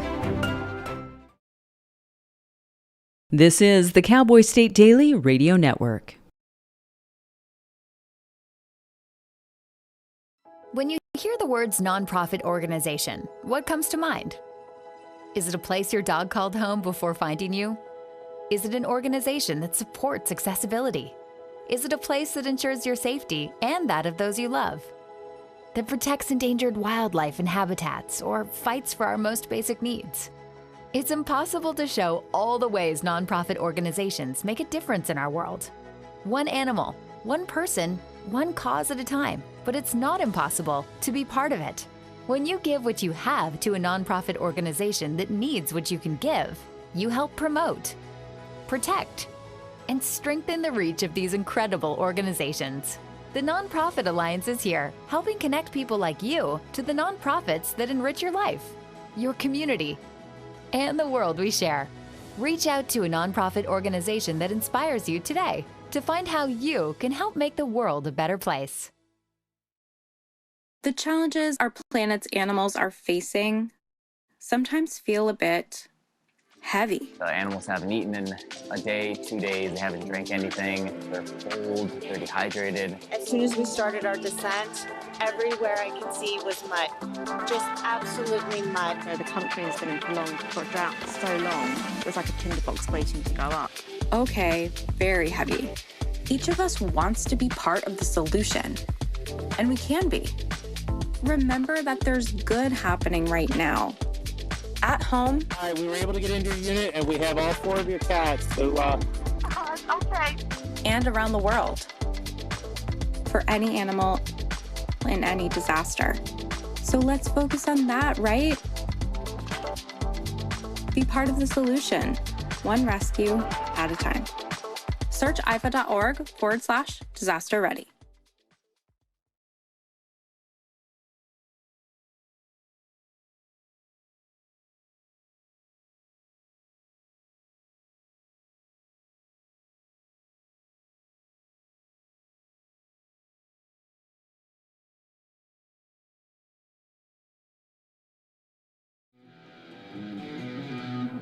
All right. Love it. A little bit of everything here at Cowboy State Daily Radio with your buddy Bags on a Saturday, 7:25 in the morning. Raleigh Cruza got up early to hang out with me and talk about music, which I love to do. And I want to do more of it, too. Mm-hmm. So, yeah, we'll do it again here down the road. I promise you that. So where I first, I don't know if it was cruising, the first time I saw you perform, I recognized your talent level, number one. Maybe I didn't know that you were so prolific and you would perform with people more than just, at the local bar here in Bighorn Mountain Country. But I believe the first time I saw you perform might have been with the band Cruisin'. You guys work hard. You've had a big summer. Tell us about the band and who's in it and your format, etc. Cruisin' was, I was coming out of the metal scene, and I was a headbanger like you, and I went to all those shows back it was a great time to be, and there was some great shows. But I think it was 1993, I was not very old, and I got an invite from a guy named Rob Dempsey, who was the original drummer from Cruisin', just to come and try out with them. And I'm like, what do you guys want with me? But I grew up also, I knew all the 50s doo-wop, and I knew all those things. I grew up playing Johnny B. Good. So I knew all their music, and they were really surprised by that because they're, I'm still the baby in the band to this day. But, we lost Rob to cancer in 2000, and we did some benefits for him. But then, the original members still are Nancy and Glenn, and then I'm kind of a surrogate, but I've been with them for about 32 years now. So, wow. And then, it's a pretty long time. And they've been around for about 30. They've been around for 36 years. I was only not with them for 3 years of their existence. So there must not have been a Yoko in that. No, there was no Yoko. So we played, pretty much. And when I would move, most of the time I'd still come back and do shows. So I've been playing with Glenn Logan and Nancy Phillips and my wife Patty's, and plays keyboard, and a guy named Paul Soliday on bass, and Ron Snyder on drums. And we play a lot of regional shows, and I got to play a lot with national acts with them quite a few times, like Wolfman Jack, and a couple times in Nitty Gritty and Susie Boggess, and kind of the country line there. But then we just have a lot of fun. It's a great group of people, and you just have done so much. I know what they're thinking before we get there, so it's just we've been together for so long. 32 years, I can imagine. But that wasn't your first band, obviously. No, my first band was very interesting because I befriended a foreign exchange student from Japan when we were freshmen in high school, and he, for some reason, I could understand him when he first moved here. Nobody else could. So I was his translator for about 6 months till he picked up English. And we developed a friendship. We're still friends to this day. So he's an artist. He travels the world. He's kind of famous now. His name's Koichi Yamamoto, and he was a bass player. And then I had a friend named Tom Baggett, who was, Art Baggett Pool in Dayton, so it was the mayor's kid, and he had a place where we could practice. I get called Baggett sometimes instead of Baggett. Instead He's of Baggett. got a D in there somewhere, probably. Yeah, and so I knew 3 chords on guitar because I learned 3 chords in the 8th grade class. I had to learn how to play. And so as long as we played G, C, and D, we could do any song we wanted. And so we started playing just songs like that. We wrote things, and a lot of the stuff we did at that age was original, and I think there's some recordings somewhere, but we did talent shows locally, and that band kind of morphed, and we stayed together all through high school and did some, it was just really got me into the area of playing with other people, and I really enjoyed it. I don't think I've never not been in a band since then for very long. So cruising, again, you guys are very busy by design, plus you're professional as an insurance agent, own an agency here in Sheridan, Wyoming. Where do you find the time, number one, and is and the rest of the team? I mean, I'm assuming they might have jobs too. Yeah, everybody works. I don't think there's like one person. I think Nancy's not working a lot, but she's got grandkids full time, so she's a full time grandma. But yeah, I think that part of it is. I also help with like the YO Theater on a committee and with Reach so the nonprofit. So all those things really can kind of stack up sometimes. Like the week you saw us at Third Thursday, I had I think I had 5 meetings in the community that week. We had outreaches with Reach on Tuesday and Thursday night, and I was playing with the bands. And I played 3 shows with the Cruisin' and 1 show with Stereo Pilot that week. So sometimes it really stacks up. And my wife is very patient. I need to buy her lots of flowers and meals this year. But I think that the thing is, everybody's got 24 hours in a day. And if you add that up, you can get a lot done and still get a good night's sleep, So I think you just have to have, your when you got to do things, it kind of, when you get super compact schedules, it really identifies that you can go in and just spend, you get the have-tos done. You can do a lot of things. And I think a lot of people are used to, getting wrapped up in things that don't provide value. I'm guilty of that too. I can scroll for hours, but if I set the phone down and get to work on playing guitar, you can get a lot done. And for me, it's a therapy, I think. So, because I am wrapped up in a lot of it, you own a business with the team members and employees, and we had a hail claim hail event last year. We're just working through a lot of, so it's just great to be able to sit down and be in your own world and play. And then also, I could see that. It's a therapy for me. And I think it really keeps me grounded and out of trouble. And, it's been really good for me. So what's coming up for Cruisin'? I want you to describe Stereo Pilot. You mentioned. Yeah. So here we go. We're coming into fall. Mm-hmm. So what's on the agenda for you guys? Yeah, Stereo Pilot. I think we'll be doing something locally, hopefully in October, November. I'm working on that right now. What's that genre? Those guys, that's the skill level in that band. It's we won't play locally a lot probably, but it's more of a regional play. So we might play like Rapid City and areas like that a little bit, and not a lot. It's a very busy group of people. A lot of business owners or management people, and we're also kind of. We got a distance thing to work with there, but the genres that we play, it's anywhere from way back in the day. I'll go do Etta James at last, all the way up to some stuff that came out maybe like a year ago. So, and for me, I'm learning new music. Like I've never played bands like Paramore before, and we do some of that. We do some. We're gonna do some, Bruno Mars and Red Hot Chili Peppers and stuff, all the way from the '60s all the way through the. But we can almost, with that, the musicians we haven't really been.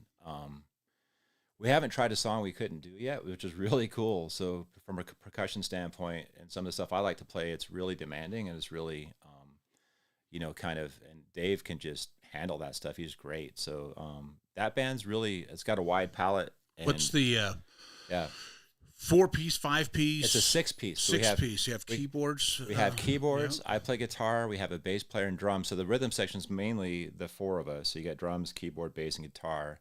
And then Stephanie also plays keyboards amazingly well. So she'll play those sometimes. And we would really like to have Paul and Stephanie focus on vocals, though, because those two together, we're spoiled. That duo is, well, you saw it. I mean, it's something. So we're really looking forward to seeing where this goes down the road. So we're just getting started. So we're just going to put our merch pack together here real soon, and try to get out there a little bit. But and then Sidetrack, I'm still playing a Sidetrack too.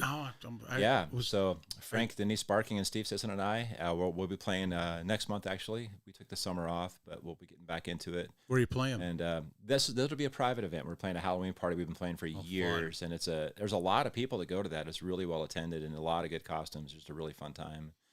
Man, it's awesome that you guys are out there performing, and that this region. I know you guys play other places, but I do look to see where we have a website here. It's Sheridan Live Music.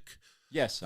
Is that what it's? What's the Sheridan Area Live Music is what they call Sheridan it. Area Live Music. For those who are in the region, want to find out where you're playing. I see you're up there sometimes showing where the band's going to be. Yeah, we're playing third Thursday, September 18th. Cruising will be. So that's the next show coming up just here in a couple of weeks. So absolutely. Okay, so we'll do another little segue into the break, and then we're going to get into the music we like. Yes. Okay, and then we're going to talk about, and I want you to join me, especially if there's somebody, a younger person in the room somewhere who's listening this morning, about discovering new music and opening your horizons a little bit. Okay, that's going to be the topic coming up. But taking us into a break here, because I take advantage of having talent in the house, here's Raleigh Haruza. Yeah, I'll play on Cowboy State Daily Radio with your buddy Bags on a Saturday.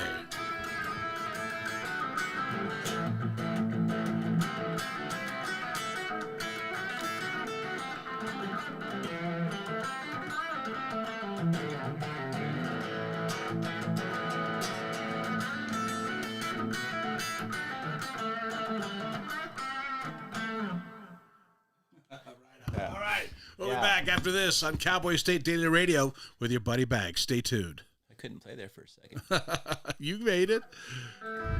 Wyoming is a big state. There are so many stories to tell, and here at Cowboy State Daily, we pride ourselves in bringing those stories to you every day. I'm Riley Strand, videographer and production assistant for Cowboy State Daily Video News. Every day, host Wendy Core and I talk to the experienced journalists who are covering the topics, issues, and people that are important to Wyomingites. And in our daily newscast, we bring you their stories. Tune in to Cowboy State Daily Video News every morning, only on cowboystatedaily.com. You're listening to the Cowboy State Daily Radio Network. Julie was always a voracious reader. She carried 2 novels on an airplane because she'd read one on a 3-4 hour ride. And at some point, I began to notice that she would read a page and couldn't remember what she had just read, and she'd have to go back and read it again. I don't remember much these days after I read, but less does for me, and I love it.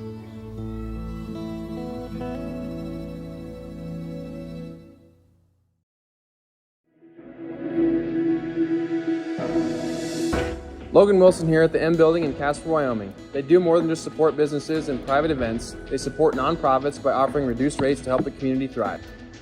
The staff here at the M Building have been incredible in helping me organize a fantastic event. They are great partners for those who want to make a positive impact on the community. Come check out the M for your next event.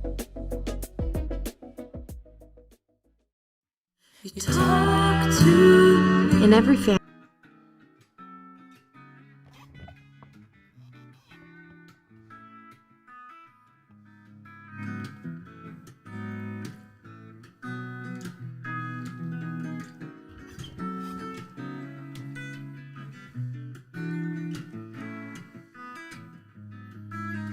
You bet. A little different tone there, my friend. Yeah, smooth. Very smooth. Venus Flytrap. Remember him? Venus Flytrap? Oh, yeah. He was the smooth guy late at night. WKRP in Cincinnati. Yes. Absolute influence on our generation, that's for sure. The turkey drop. All-time, I think, funniest moment in sitcom history. It was the if funniest time. Especially if you grew up in radio. And I don't know. We're talking about the scene where Les Nessman, the newsman, is live on remote doing a charity thing that we do in this business. And it's Thanksgiving, so they're giving away turkeys. And as they're dropping God on helicopters, I think, right? As God is my witness, I thought turkeys could fly. That's all timer for me anyway. Who do you, your influences, what is your favorite music, or is that impossible to narrow down? Yeah, I really like, hard rock and rock. I just like really well-written songs, and I kind of, I respect pop, and I have friends that do really well in that genre, but I really like the people like, Ian writes a lot of his own stuff, and a lot of the people that I work with have original music that just you can kind of relate to, and so that's pretty wide. I love Larry Mitchell stuff and some of the songs he's written, and then right now there's some people I'm looking at bringing to Sheridan. Maggie Rose, maybe we're seeing if she'll come to talk with us, and some bigger names that I won't disclose at this time, but they'll come to town to do some charity work. So I really like. If you tell us, I'll get you some banana bread. I'll wait on a couple of these, but Maggie might. We'll see how that works out in her schedule. That'd be amazing. She's touring with Chris Stapleton, and she was a Grammy nominee last year, and she's playing at the Nashville Symphony actually tonight, I think. So she's really a big deal. So I'm not sure if that's going to work out. We'll see. Well, you're welcome, Maggie, and we hope you do. For sure. We'll see what happens. She's got a big schedule to think about. She's really popular, but the genres though. So she's like Americana and kind of a funk rock, and you have to listen to her. Great stuff. But I like her stuff. I like a lot of rock bands. I like Red Hot Chili Peppers and all the old '80s metal. I still listen to that stuff all the time. And then get fired up with a little Motley Crue or something. Yeah, and some newer bands Wild like Side. Dirty Honey. I've actually covered a lot of their stuff. They're really good. They're on tour with. I think they're opening for. They toured with Guns N' Roses last year. But yeah, it's a really wide palette. I like jazz and I like country music. Love it if I accidentally turned you on to something. First of all, I was going and I had tickets to the Red Clay Strays. They're great. I know them. Yeah. In a week or so, but that because of business, I cannot go. But here's the one I was looking for. Cody Parks and the Dirty South. Have you heard of it? I think I've heard of Cody Parks. Okay. Dang it. I was hoping I'm turning on to something. Anyway, what they do is they take traditional country music and they put heavy metal to it. Cody Parks and the Dirty South. So I'll jam some of that with you when we get wrapped up today. Okay. I thought, I don't know.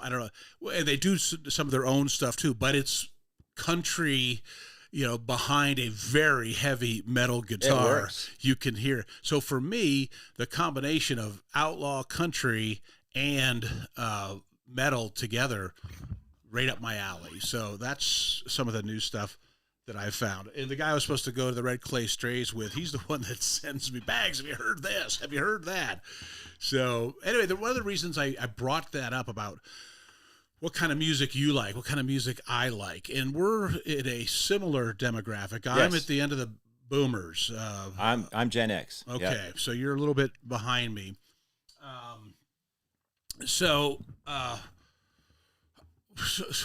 Being honest, I think I mentioned it earlier, for a while I had rules about music, which I think is a big mistake. Huge mistake. Big mistake through my teen years into my not early and then not so early adulthood. Wouldn't listen to this, wouldn't listen to that.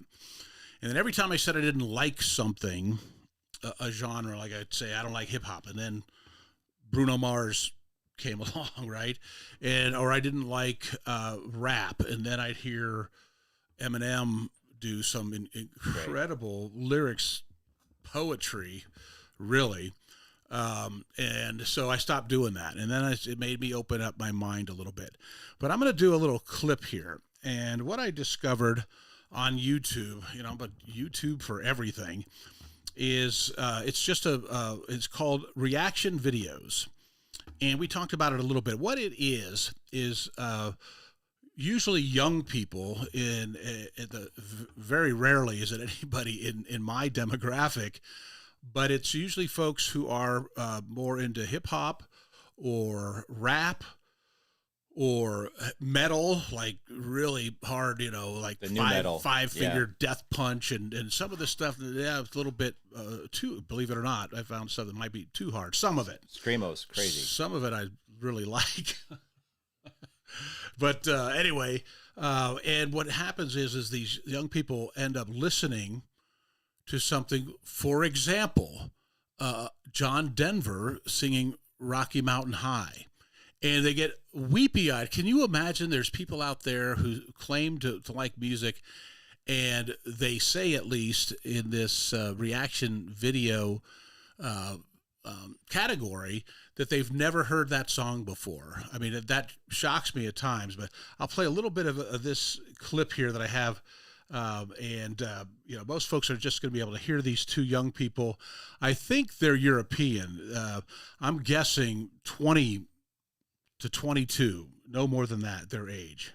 So hello everybody and welcome back to my YouTube channel. Today we are reacting to some Stevie Ray Vaughan Voodoo Child live from Austin, Texas. And today I have a special guest, my friend Martin. We've been friends. And today I have a special guest, Martin.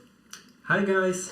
So he's my friend, and he's actually never seen this video before. He doesn't know who Stevie Ray Vaughan is. We're gonna do a bunch of reactions today, so you guys you will see. And just a quick info for you, Martin. Stevie Ray Vaughan was this guitarist. He's already dead. He died at 35 in a helicopter crash, actually. He was this very, very, very big name in the guitar world. He was I'm going to skip ahead a little bit here to get into the music.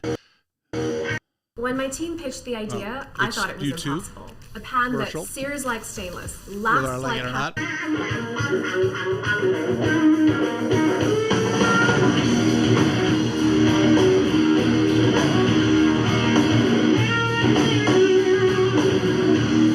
Okay, so these two cats are listening, at least one of them. One of them is playing it for the guy who's never heard it. And that's what it is. This is a young person discovering, if you can imagine, if you love music, discovering Stevie Ray Vaughan. And I'm going to skip all the way to the end where he describes what he's just seen. Okay, again, these are reaction videos, and they're on YouTube, and this is just one example. Yeah, people standing up, Wow. So, how did you like it? What did you think about that? For sure, I wanted to see it in the person on live. Yeah, that would be so cool, right? That would be really, really awesome. This was really great, just to see the video. Yeah. So he's he can put he's just discovered Stevie Ray Vaughan. And obviously they're European. It's amazing. And the gentleman on the left in the video has heard of Stevie Ray Vaughan, and he's playing it for his buddy who never has. And his reaction at the end of it was just, wow, and a stunned look on his face. I just know for sure. And I think that's the beautiful thing that we still have. I became a Stevie Ray Vaughan fan was when I saw him in concert. Today for I us on heard YouTube, we can go back in time. He had a couple of hits come out back to back. Imagine that there's nothing like this. And we wouldn't even so this know is like that 88, 89 when those came out. But I liked what I was hearing. I just wasn't a fan. So cool. And then for the radio station I worked at in Denver, I got some free tickets with Joe Cocker opening for Stevie Ray Vaughan at Fiddler's Green in Denver. Yeah, thank you guys so much for watching. If you guys didn't know, I created a new Patreon site, so check it out. It's gonna be right here, link in the description for my Patreon site. So check it out. There are early access videos, community chat coming, and all the stuff like that. So thank you guys so much for watching. And so what do you think? I mean, have you seen those reaction videos? Yeah, and I think part of that's interesting to me is that there was. Back in the day, like when I'm gonna go on a little tangent here. What but is I'll get this? back to What are this. we So, watching like when the today? Who Stevie and Ray Led Zeppelin, Vaughan's Texas Flood they used to try to live. catch One of the Texas best live songs of all time. vibe and put it on a record. Saying Elmo Combo. Ooh, Okay. we in Elmo Combo today. Okay, Stevie Ray Vaughan, take us to the motherfucking promised land. We here with.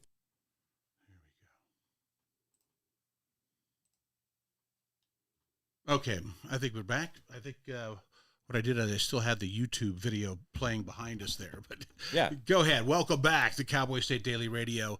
And what you were saying was, Yeah, I was saying that, when I was a kid, I grew up on some old 60s and 70s rock, and back then I remember, I think the goal was on recordings was to get the live feeling of the bands onto a tape. And nowadays, when you go to a concert, people are expecting the studio sound to be live. And so a lot of it's canned, and a lot of it's not. A lot of it's.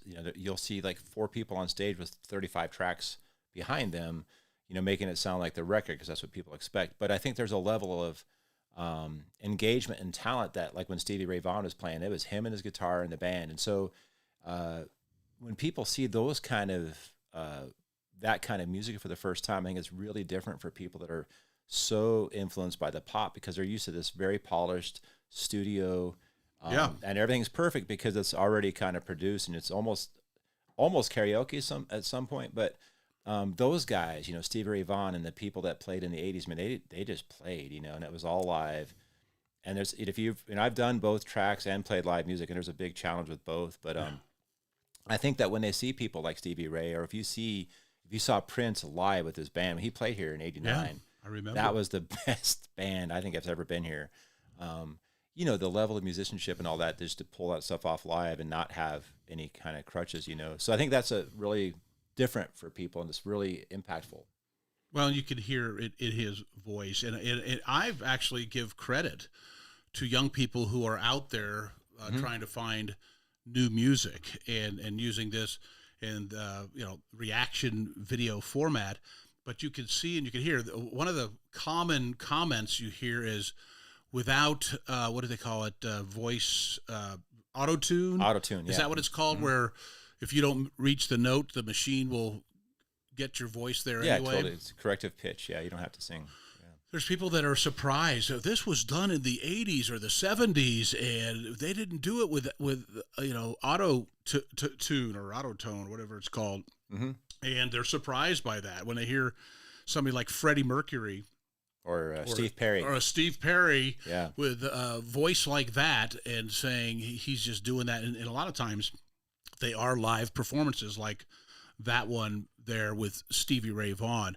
One of my favorites, and I think it's called Airplay Beats, and it's 2 African-American I've seen one of those young men, and I'm trying to get them on. I'm trying to figure that out, how to do that and to reach them, because we're so different. We're from different planets almost as who we are socially, demographically, musically, etc. But I'm just so impressed with, first of all, their willingness to learn new music and to find some great music in genres that they're not used to. They're very much from the rap culture of music, but they're the kind of people that I want to have a conversation with, because I want them in return to turn me on to things. Like I said, I have a buddy in Denver who's very much connected to the music scene down there, and whenever he's the one that turned me on to Red Clay Strays, he's the one that turned me on to what's it called again? The rock guys. The rock fusion guys, yeah. Yeah, and etc. A lot of bands he's turned me on to over the years.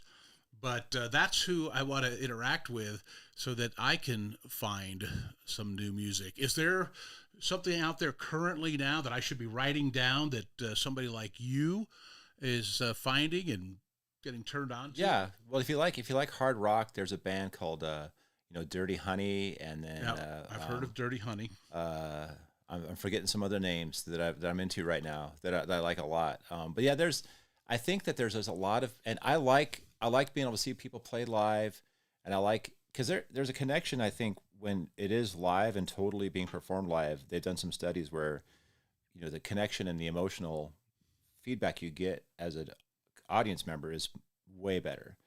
And so, I try to look for people that are just really playing, a lot of live, everybody's using tracks these days, but for the most part, you can tell everybody's really playing instruments and really playing it in front of you. But there's just a ton of bands. And I think one of my biggest, where I live now is on Spotify. I get all these daily suggestions, and I go explore them, and then I'll find people that I really, really enjoy listening to that you never would have heard of, So, there's so many great areas, places where you can get good music. Now, I'm partial to the iHeart Media app only because I worked there for 27 years. And Bandcamp pays people better, by the way.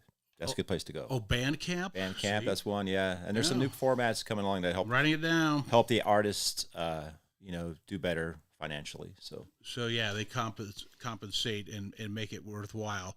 But there are some great places to find new music. And sometimes I just Google I'll say new music just to see. And just being honest, sometimes I just move on. I'm not a big pop music fan, but then I'll say that, and while we're talking here, I'll see if we got any text. Somebody will text in, you got to listen to this. Mm-hmm. And so I do, and I give it all a chance. Like what's his name? The guy's got the tattoos on his face. Malone. Post Malone, yeah. Yeah, and Jelly Roll. And Jelly Roll. Now, Jelly Roll I've gotten to see play live. In fact, he and Ian Munsick played the same festival that we went to in Texas. Mm-hmm. What's that big? There's a big giant honky tonk down there Billy in Bob's? Fort Worth. Billy Bob's. I've been there. I used to live there, so. Yeah, in Fort Worth, we went and we got to see him. And it was so cool about back to Ian Munsick is that so we were there, and of course I on purpose wore my King's Ropes hat, and I was friendly with the organizer of that event, so we were right there in front, and I kept pointing at the hat, hey! But I was so proud. I mean, there was like 7,000 or 8,000 people. This was in the outdoor. They have an outdoor stage as well as a huge indoor arena or stage at Billy Bob's. And just watching those Texans jam out to our Wyoming boy, man, Ian puts on a hell of a show. Yeah, he's got energy to burn up there. Yeah, and Triss Munsick and the Innocents, I've seen them perform a few different times. I had to do some shows with them once in a while too. So. I had Triss in here, but man, I tell you, that family. I mean, come on, man, how does that much?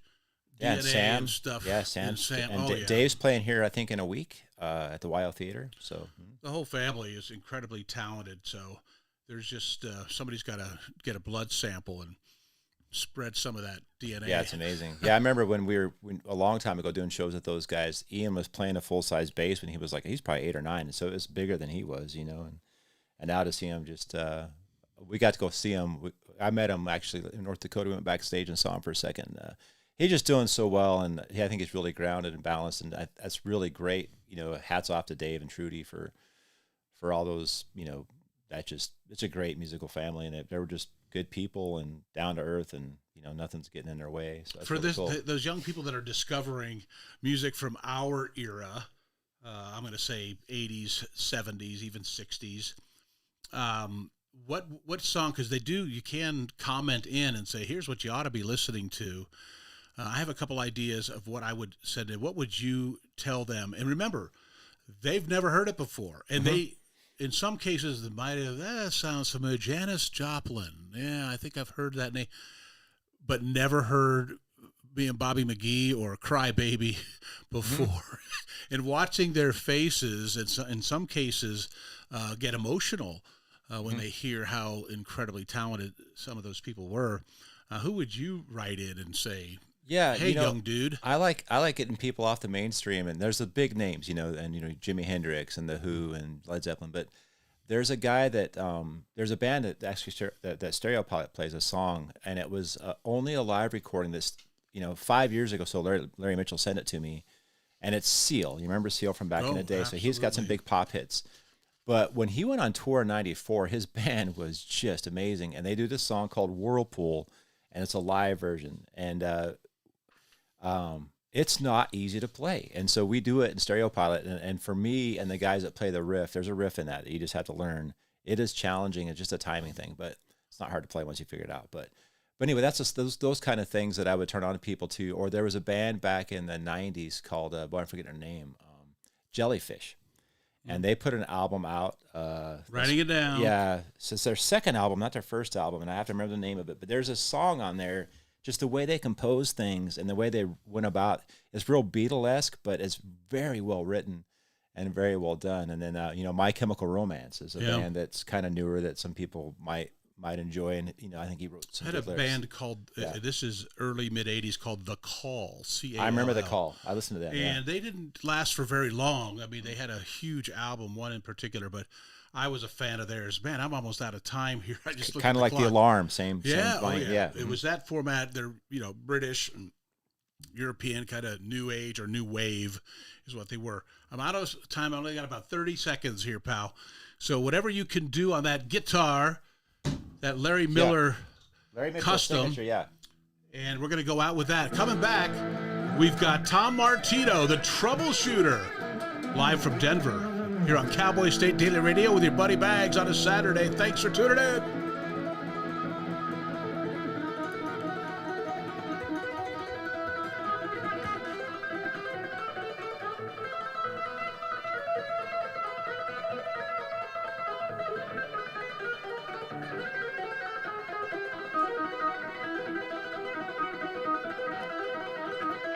It's time to take a look at what's happening around Wyoming. From the Cowboy State Daily Newsroom, I'm Wendy Core. As football season kicked off on Thursday, fueling the biggest sports gambling season in the nation, the state of Wyoming has a stake in how successful at least one major gambling company fares. The state treasurer's office confirmed that the state of Wyoming owns a little less than $111,000 worth of shares in sports gambling company DraftKings as of Wednesday.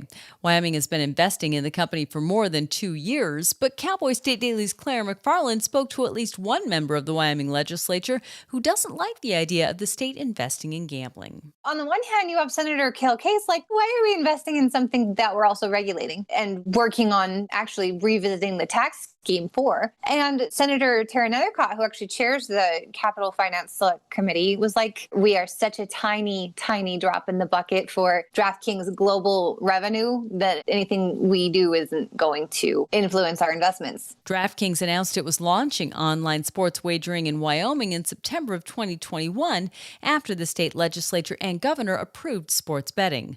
Wyoming was the 13th state to authorize the DraftKings online sports book. Steep, rugged terrain is slowing down progress for the more than 500 personnel fighting the nearly 16,000-acre Dollar Lake fire about 40 miles north of Pinedale. The fire continues to move, however. Cowboy State Daily's Greg Johnson reports that the blaze is burning southeast along the western edge of the Green River Lakes and within sight of Squaretop Mountain. The Dollar Lake is only about 31% contained. That doesn't mean that they don't have fire lines around it, that they don't have control over some places, but it is still moving, and it's moving southeast along the western banks of the Green River Lakes, and it's within sight now of Squaretop Mountain. They had some rain last week, and that's helped, but it also saturates, gets things wet, gets it muddy, and makes it so they can't take trucks into places where they normally could. The firefighters say it's very steep, very rugged, and even hotshot crews are saying we can't get in there. More containment is expected to be announced in the next couple of days, but so far no structures have been lost. Energy supporters across Wyoming are holding their breath as they wait to see how the Trump administration's continued steps against offshore and onshore wind projects will impact the industry in the Cowboy State. Department of Health and Human Services Secretary Robert F. Kennedy Jr., during a Tuesday cabinet meeting, announced that an interdepartmental coalition of Trump administration leaders are now collaborating on an effort to examine risks associated with offshore wind. Cowboy State Daily's Jackson Walker reports that energy supporters reporters throughout Wyoming are concerned that the Trump administration is preparing for a fight against future wind developments. Wyoming, being an energy dominant the way that it is, relies heavily on wind. About 20% of the state's power came from wind in 2023. So with this, some people are a little wary that there might be an impact here in the Cowboy State. While Trump's latest actions are aimed at offshore projects and haven't yet been directed toward onshore wind farms, Wyoming insiders believe that the state is absolutely in the administration's crosshairs. I'll be back with more news right after this. Wyoming families face big challenges and big opportunities. That's why Wyoming Family Alliance is hosting the 4th annual Wyoming Family Policy Summit on September 26th and 27th in Cheyenne. The summit opens Friday night with a gala featuring Congresswoman Harriet Hageman. On Saturday, state and national policy leaders will address pressing family issues such as parental rights, DEI in schools, and more. Reserve your seat today at wyomingfamily.org. That's wyomingfamily.org. U.S. Representative Harriet Hageman has assumed a leading role in asserting Congress's authority to fight crime in the nation's capital and fix mismanagement by the city's officials. However, in an interview with Cowboy State Daily's Sean Berry on Thursday, the Wyoming Republican said it's premature to determine whether or not she supports a colleague's bill to abolish D.C.'s municipal government and revert to the system of total federal governance that existed prior to 1973. I wanted to ask her several other questions, including whether she supports current legislation to abolish the council and mayor altogether and go back to the pre-1973 system where federally appointed commissioners ran everything. She would not commit to being for or against that bill. In Thursday's interview, Hageman said officials in Democrat-led high-crime cities like Chicago should welcome the general principle of D.C.'s police surge. And that's today's news. Get your free digital subscription to Wyoming's only statewide newspaper by clicking on the daily newsletter button at cowboystatedaily.com. I'm Wendy Core for Cowboy State Daily.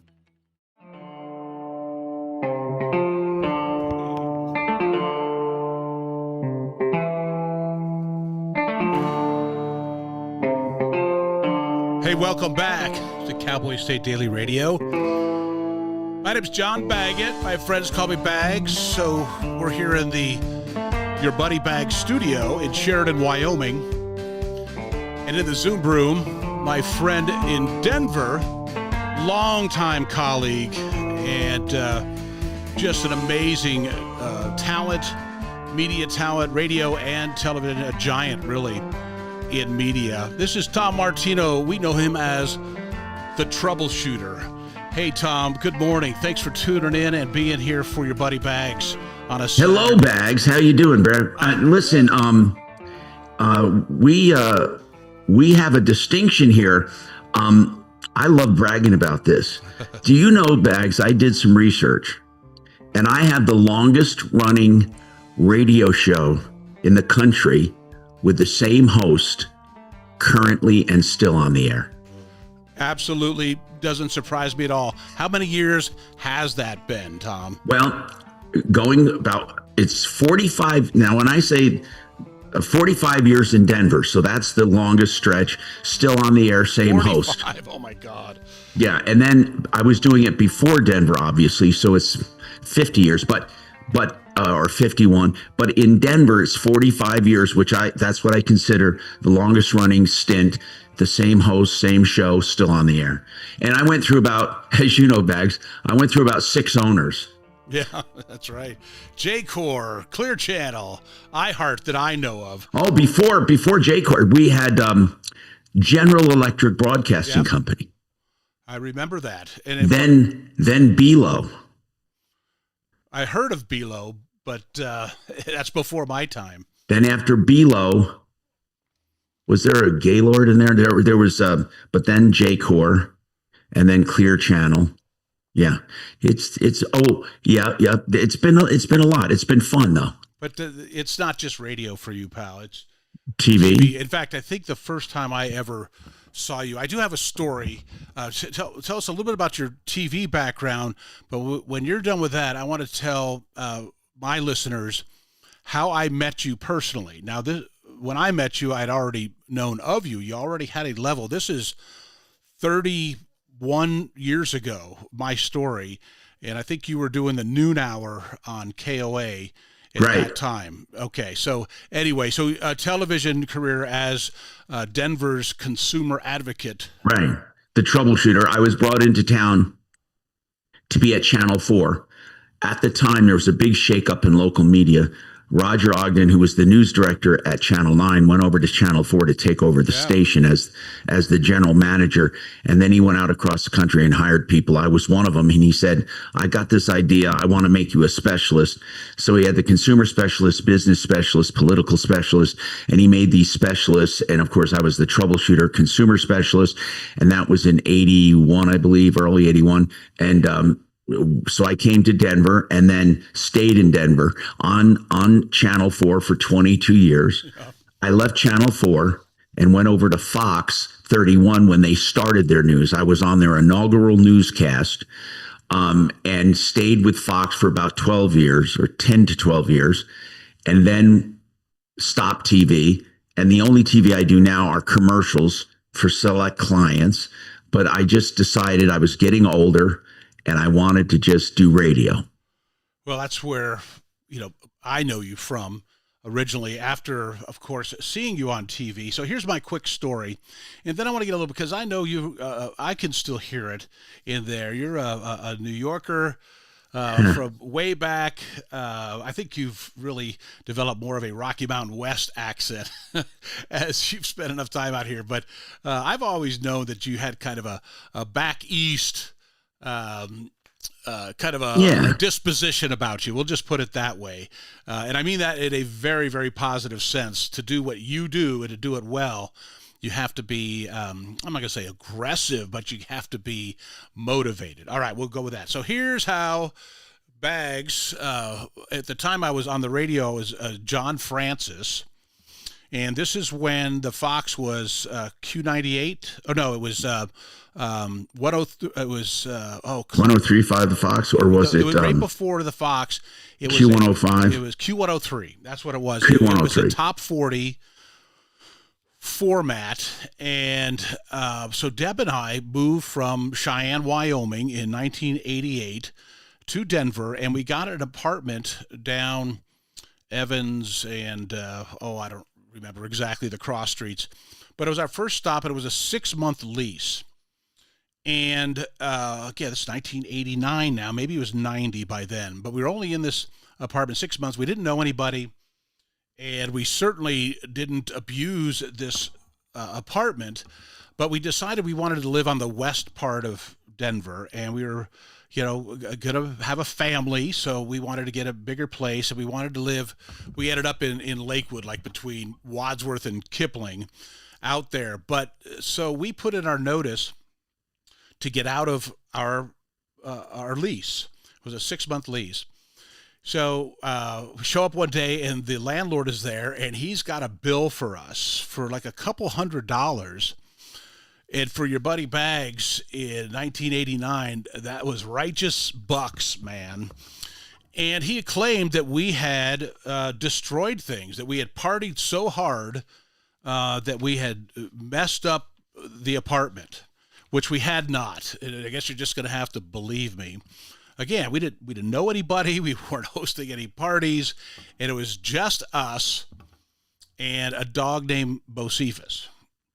Anyway, we get this bill from them, and they're taking it out of the deposit, right?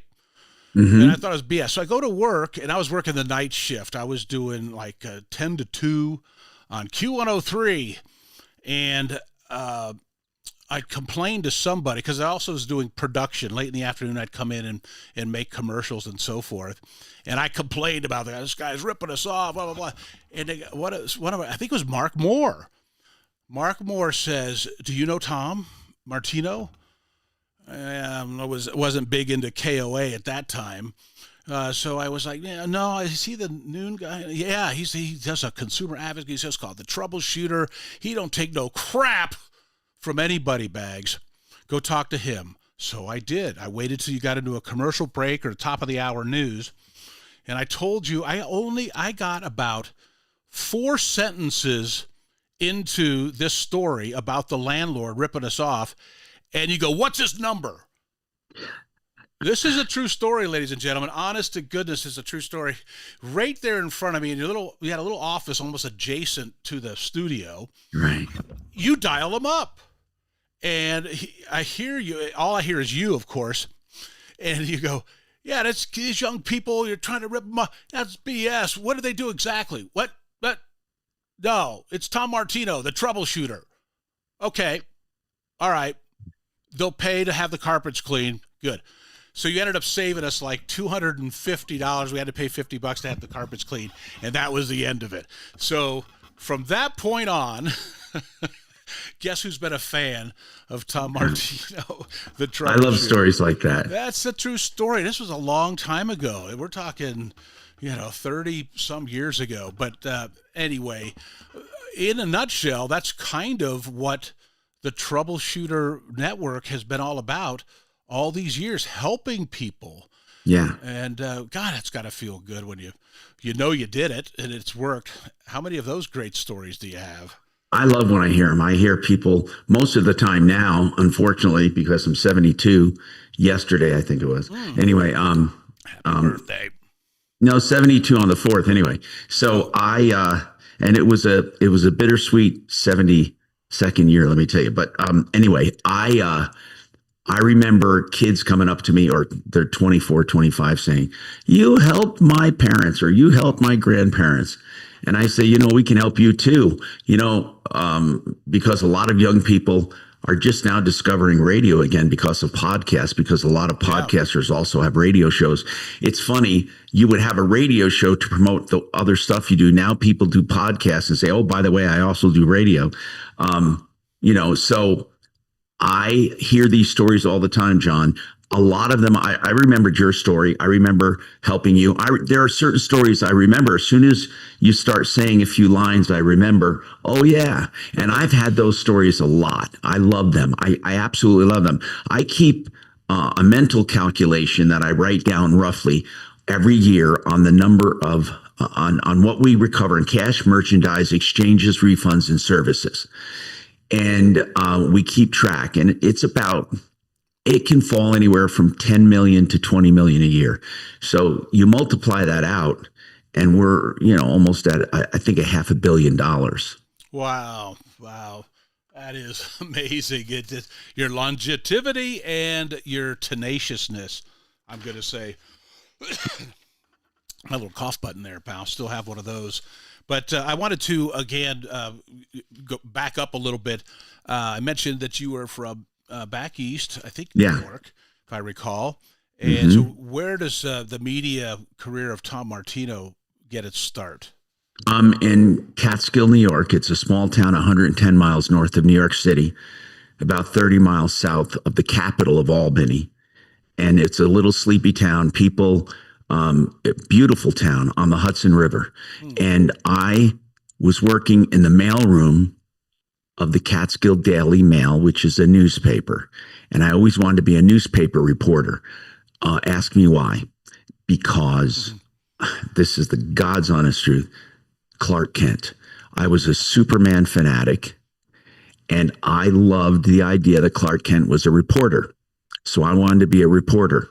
So I worked in the mailroom of this newspaper, and I would do mailroom stuff. We would mail out papers to people who moved away and wanted to get the paper, and then stuff the bags for the newspaper boys.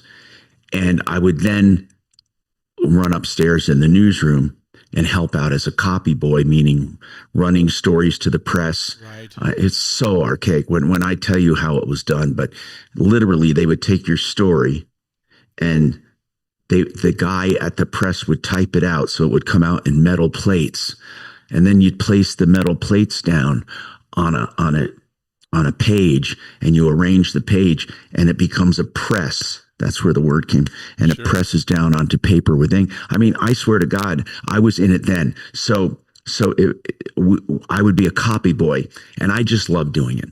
And I was also going to community college to learn how to be a journalist. Now, first I was doing it in high school. Then when I graduated, I wanted to stay around. I wanted to stay around home. I had to stay around home. I couldn't afford anything else.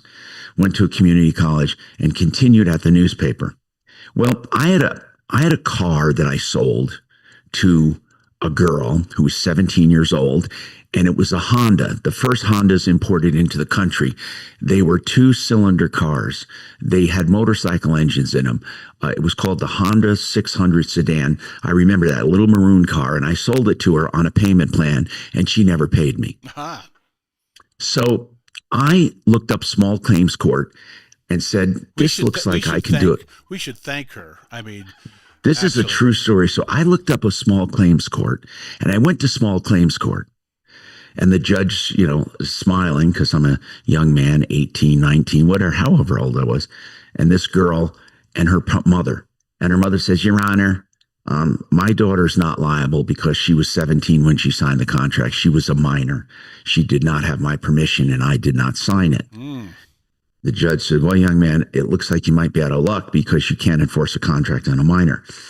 And I had done my research. I just used to be a research fanatic, and I did some research on contracts in New York. And because 17-year-olds were taking advantage of people by signing contracts and then saying blah, blah, blah, blah, blah, because they look 18 or they look 19.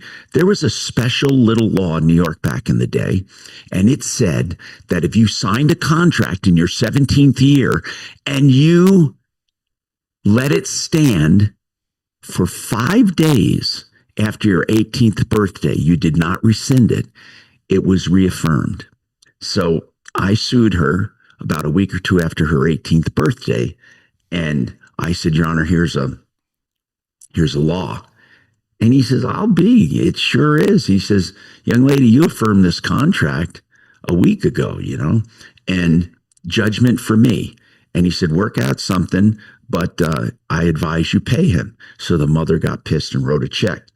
I was so happy. I bet.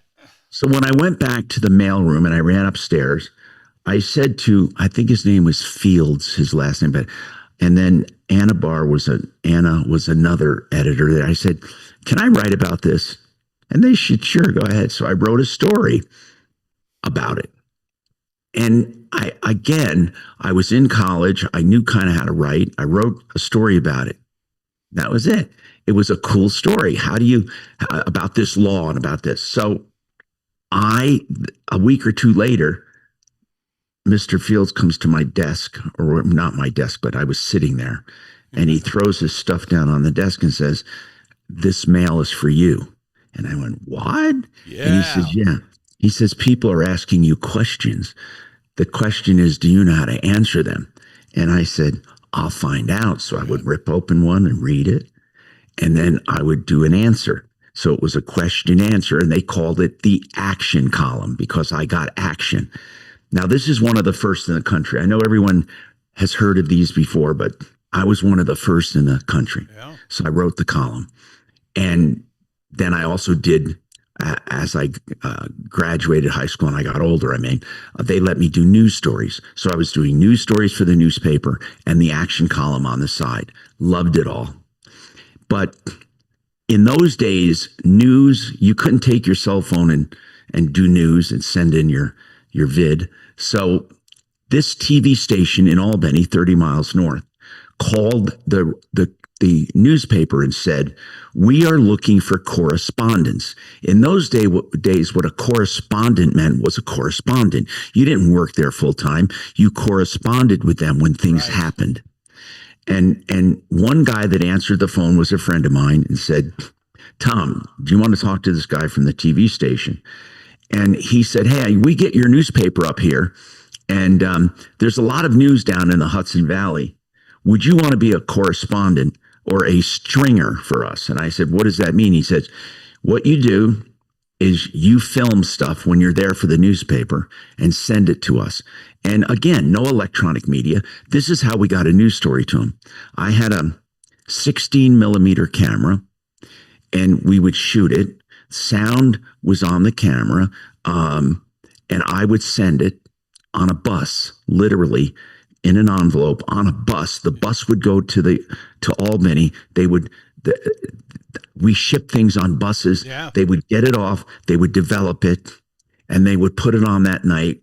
So it's such a long, involved story. I'll save you all the details, but I didn't have a camera, but I told him I did because I wanted this opportunity. So I remember doing a feature at this American Valve. It was the name of the company in Coxsackie, New York. And I did a feature about businesses every now and then. And that was a feature I'd done for the newspaper. And when I was there, they were taking me around the factory and they said, "This is our training room." And he had a camera there. It was a 16 millimeter movie camera. And it was and it was a classroom. And he said, "We film how to do things, like how to install valves and all that. And then we show our staff." So I remember that camera. So I went to this man, his name was Gutterman, Mr. Gutterman, and I said, "I noticed that you have a camera, and I just got this job that I could do if I had a camera. Could I rent that from you or buy it from you?" Now, at the time, John, this camera would have retailed for about $1,800 to $2,500. And wow, that was back then. And he said, "I don't want to rent it, but I was thinking of upgrading anyway." And he said, what do you want to do?" And I said, "Well, can I buy it?" And he says, "How much do you have?" And I said, "I have 500, or it was 600 in my bank account." And he says, "You know what? I was thinking of 400. And he sold it to me for $400. Now, here's the deal. That man did me looking back on it, and I went back and thanked him. He gave it to me. I mean, it was 400. It was a brand new, beautiful Bolex H16 camera, and I learned how to use it. And then I went and bought some books on broadcasting so I could narrate along with it. And I went so far as, this is how crazy I was. I didn't know how to narrate without being nervous. So I bought a tape recorder to practice. And then the first time I had to narrate, they didn't use it. They just showed my film. It said, "Film by Tom Martino." I felt really good. But the anchor man was reading over it, called the voiceover. And I called and I said, "Why didn't you use my narration?" That's what we called it. Before we called them tracks, they called them narration. And he said, "We didn't use it because of this and that." I said, "No, tell me the truth. I want to get better." And he says, "Well, you don't sound that great, and you were hesitating and you were breathy." So I kept practicing. And then this is so weird what I went through.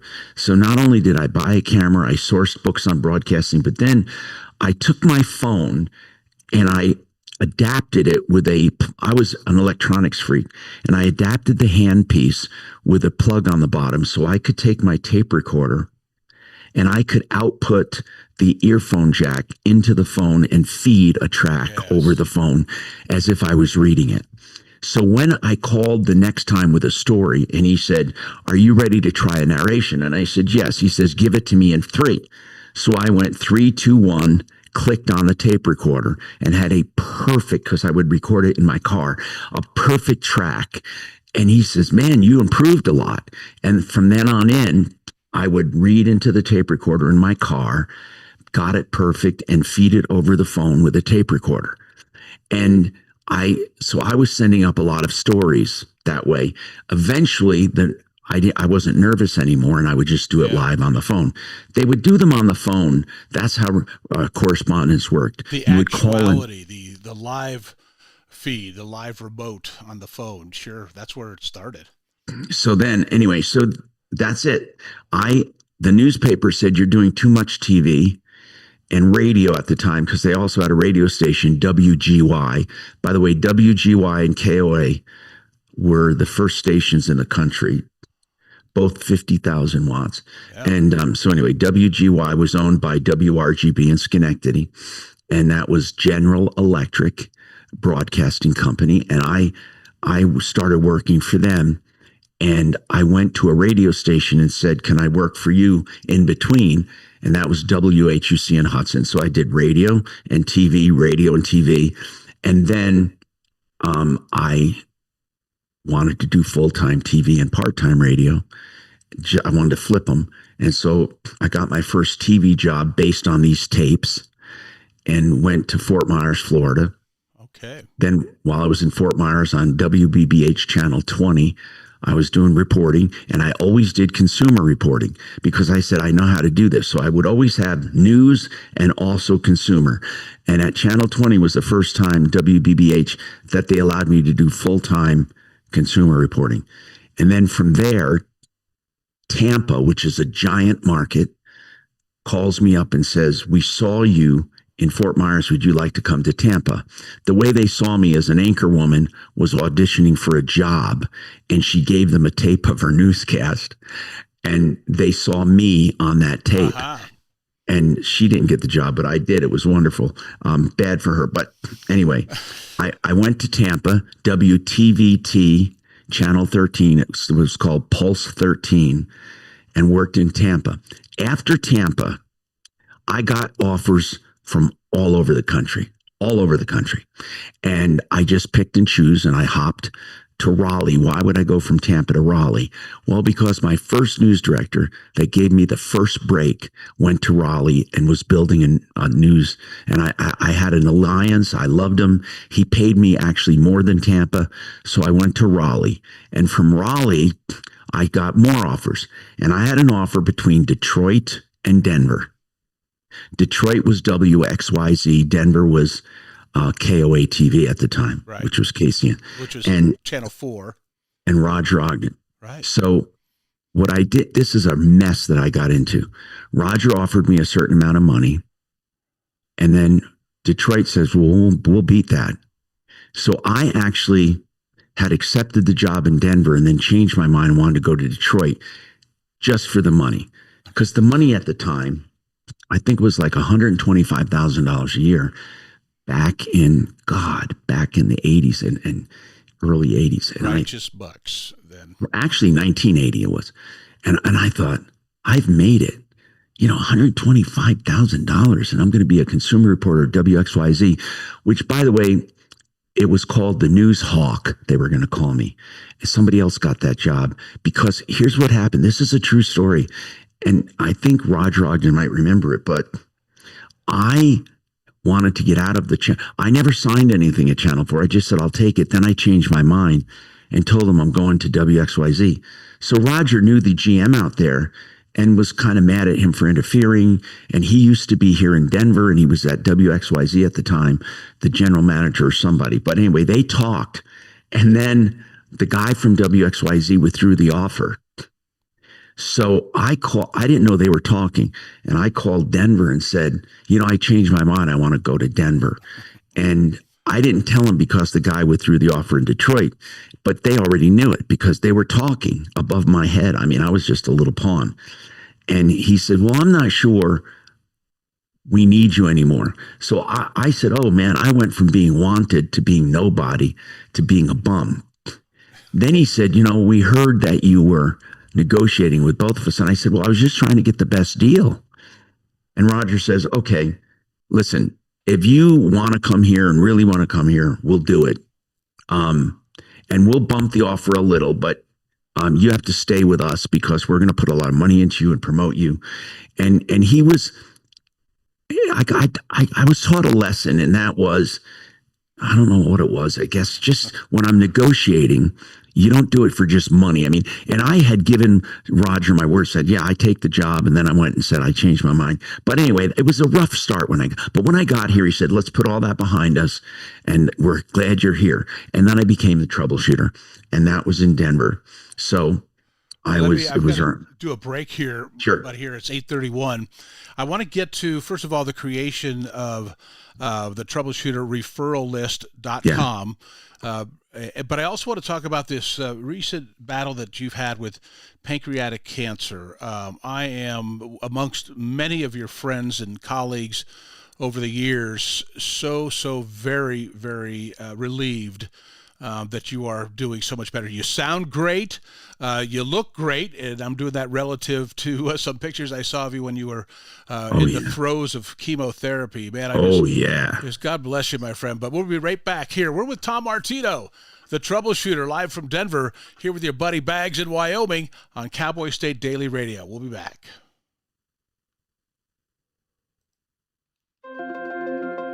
Wyoming is a big state. There's so much ground to cover, so many stories to tell. But the Cowboy State Daily News team is up to the challenge. I'm Wendy Core, host of Cowboy State Daily Video News. Whether it's politics in Cheyenne, energy issues in the Powder River Basin, or grizzlies in Yellowstone, our talented crew of experienced journalists are out there finding and telling the stories that matter. What's the best restaurant in DuBois? Renee Jean checks it out. What's the most recent Supreme Court decision mean to our everyday lives? Claire McFarland explains. How is the upcoming elk hunting season shaping up? Mark Hines lets us know. Every day, I talk to the reporters who are covering the topics, issues, and people that are important to Wyomingites, and in our daily newscast, I bring you those stories. Tune into the Cowboy State Daily Video Newscast every morning, only on CowboyStateDaily.com. This is the Cowboy State Daily Radio Network. We all make choices. When it comes to alcohol, kids make choices whether to drink or not. Bye, Dad. Bye-bye. Remember, I'm going to Alex's party tonight and sleeping over. Have fun. Hey, have a seat for a second.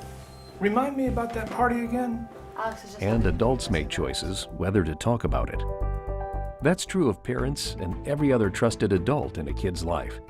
Kids want to know our expectations when it comes to alcohol and other drugs. They want guidance and honest answers to their questions. And it makes a difference when the message is consistent and part of everyday conversations. So talk with your kids and help lead them on a positive path. Because when you talk, they hear you. For more information about talking with your kids about underage use of alcohol and other drugs, visit underagedrinking.samhsa.gov. I don't think many kids in my son's school even do it. He makes fun of his friend who vapes. He would never try it. She's into soccer. She's on the honor roll. She's just not the type. No way. No way. No way. No way, my kid would never vape. Get your head out of the cloud. Today, nearly 8,000 kids will start vaping. Maybe even yours. Learn about the dangers at talkaboutvaping.org.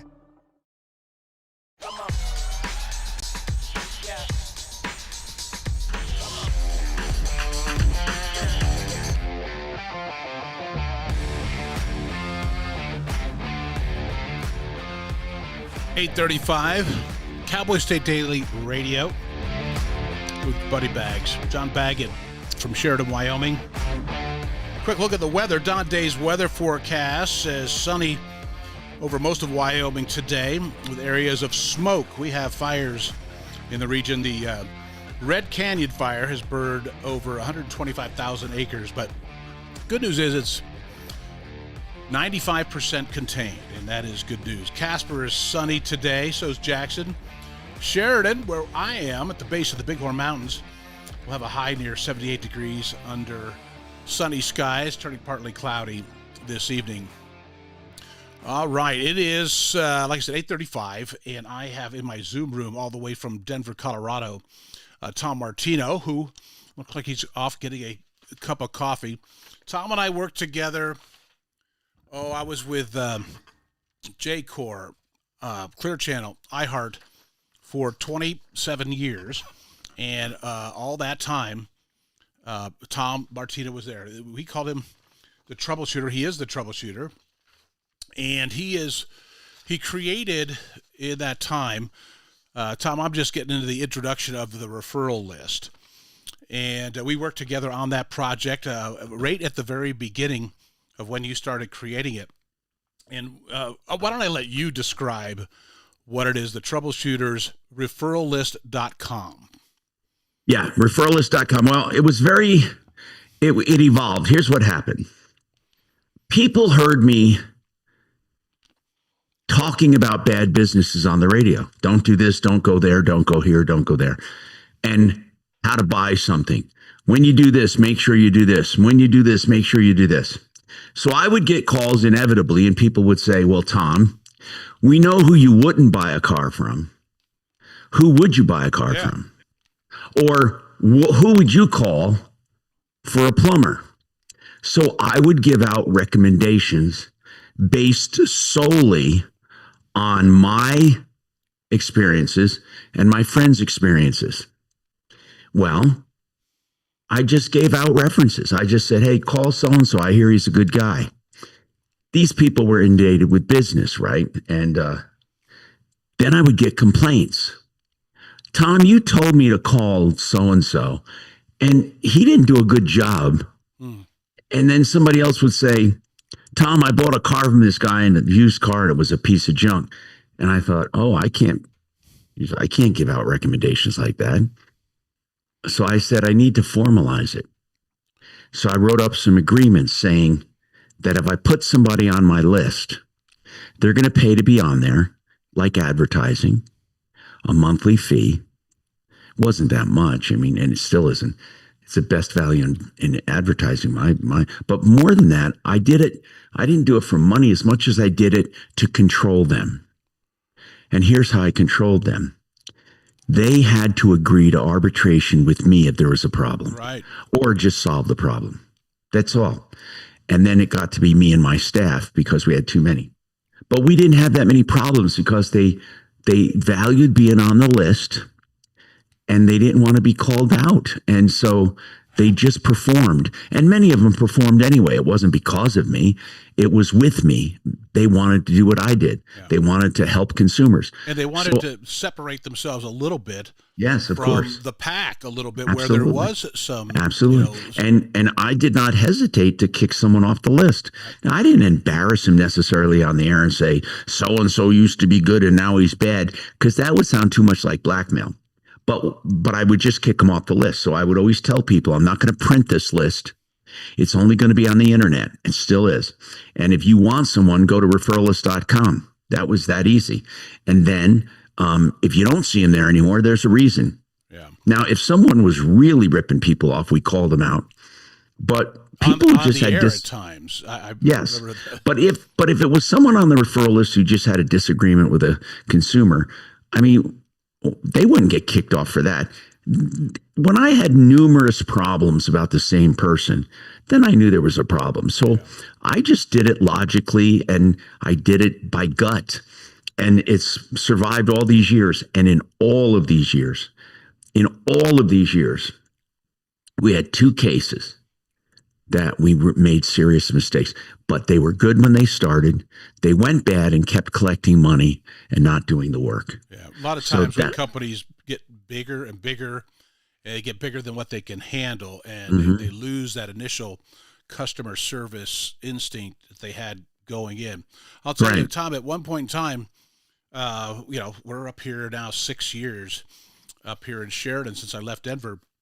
We would not get a plumber. We would not get an electrician. We would not get a landscaper. There was not probably one category that we would not use the referralist.com because, this is from the perspective of somebody at the other end.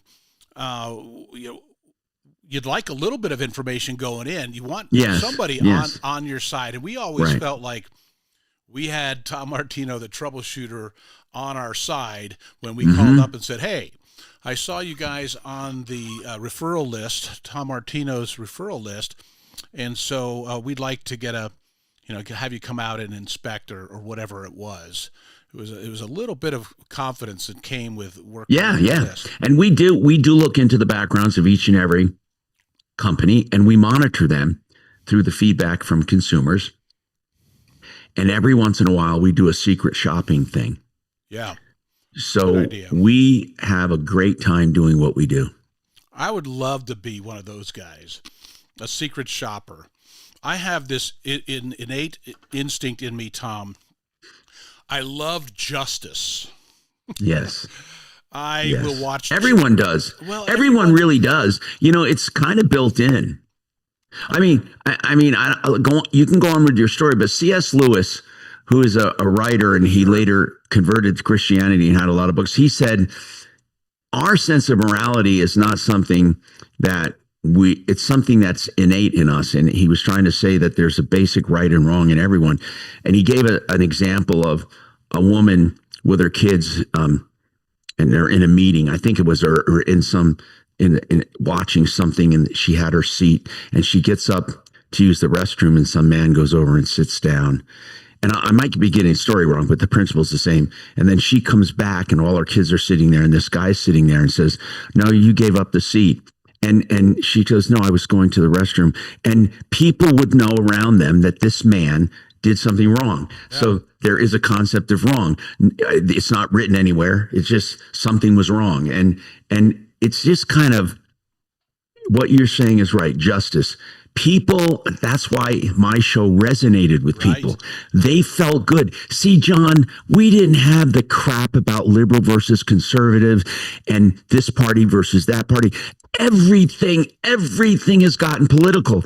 And my show, I make comments on things, and sometimes I might be guilty of it when I get pissed off about something. But the truth is, everyone wants a helper when they've been ripped off, and they don't think Democrat or Republican or conservative. It was one of the reasons your show drew, when I transitioned into sales for all those years, it was one of the easiest sells, because I would go in there and we had, at iHeart Clear Channel, we had rock and roll, we had hip hop, we had country, and everybody likes something else or thinks that nobody likes that other stuff or whatever. But everybody agreed that we needed consumer advocacy. So that was why it was a door opener to say, "Hey, I'm with the Troubleshooter Network." And it was apolitical. We didn't ask parties. We didn't ask issues. We asked about the situation, whether it was right or wrong. I'm going to do this last break, Tom, and when we come back, again, I mentioned it before. You have had a battle with pancreatic cancer. And you are on the recovery from that. Again, I think you look great after seeing you early on when you were in the throes of chemo and so forth. And there's a lot of relieved folks out here. So if you don't mind talking about that just a little bit, maybe there'll be somebody out there that maybe needs to make some decisions themselves, and we can help them. So let's do that when we come back here with Tom Martino, the Troubleshooter. I was going to say Denver's consumer advocate, but after hearing your background, America's consumer advocate. It's 8:44. You're with your buddy Bags, John Baggett in Sheridan, Wyoming on Cowboy State Daily Radio. We'll be back. Want to stay in touch with what's happening around Wyoming? I'm Wendy Core, host of the Cowboy State Daily Video Newscast. From Mountain View to Upton, from Jackson to Cheyenne, our reporters are out there finding and telling the stories that matter. Every day, I talk to the talented journalists who are covering the topics, issues, and people that are important to Wyomingites. And in our daily newscast, I bring you their stories. Tune in to Cowboy State Daily Video News every morning, only on CowboyStateDaily.com. Wyoming is a big state. There are so many stories to tell, and here at Cowboy State Daily, we pride ourselves in bringing those stories to you every day. I'm Riley Strand, videographer and production assistant for Cowboy State Daily Video News. Every day, host Wendy Core and I talk to the experienced journalists who are covering the topics, issues, and people that are important to Wyomingites. And in our daily newscast, we bring you their stories. Tune in to Cowboy State Daily Video News every morning, only on CowboyStateDaily.com. You're listening to the Cowboy State Daily Radio Network. Who can you turn to for news you can trust? Your local TV and radio broadcasters. You trust us to keep you safe during times of crisis and to deliver the weather, sports, and entertainment you rely on every day. We bring you the facts you need to make decisions that matter. And as misinformation floods social media, you can trust your local stations to deliver the truth. Text TV to 52886 and tell Congress you rely on your local stations for trusted news. You handle the healthcare, we'll handle the marketing. In need of a spark for marketing your medical practice? Loom Studio provides creative and strategic healthcare marketing that illuminates the path to bigger and better experiences for your business and your patients. We specialize in branding and design, social media, website design, SEO and SCM, not to mention content creation, public and media relations, and marketing metrics to ensure you're getting results. If you're looking to increase your patient engagement and retention, enhance your community impact, and streamline your marketing efforts, Our team is ready to help you achieve your goals. Contact us today and learn more at loomstudio.com.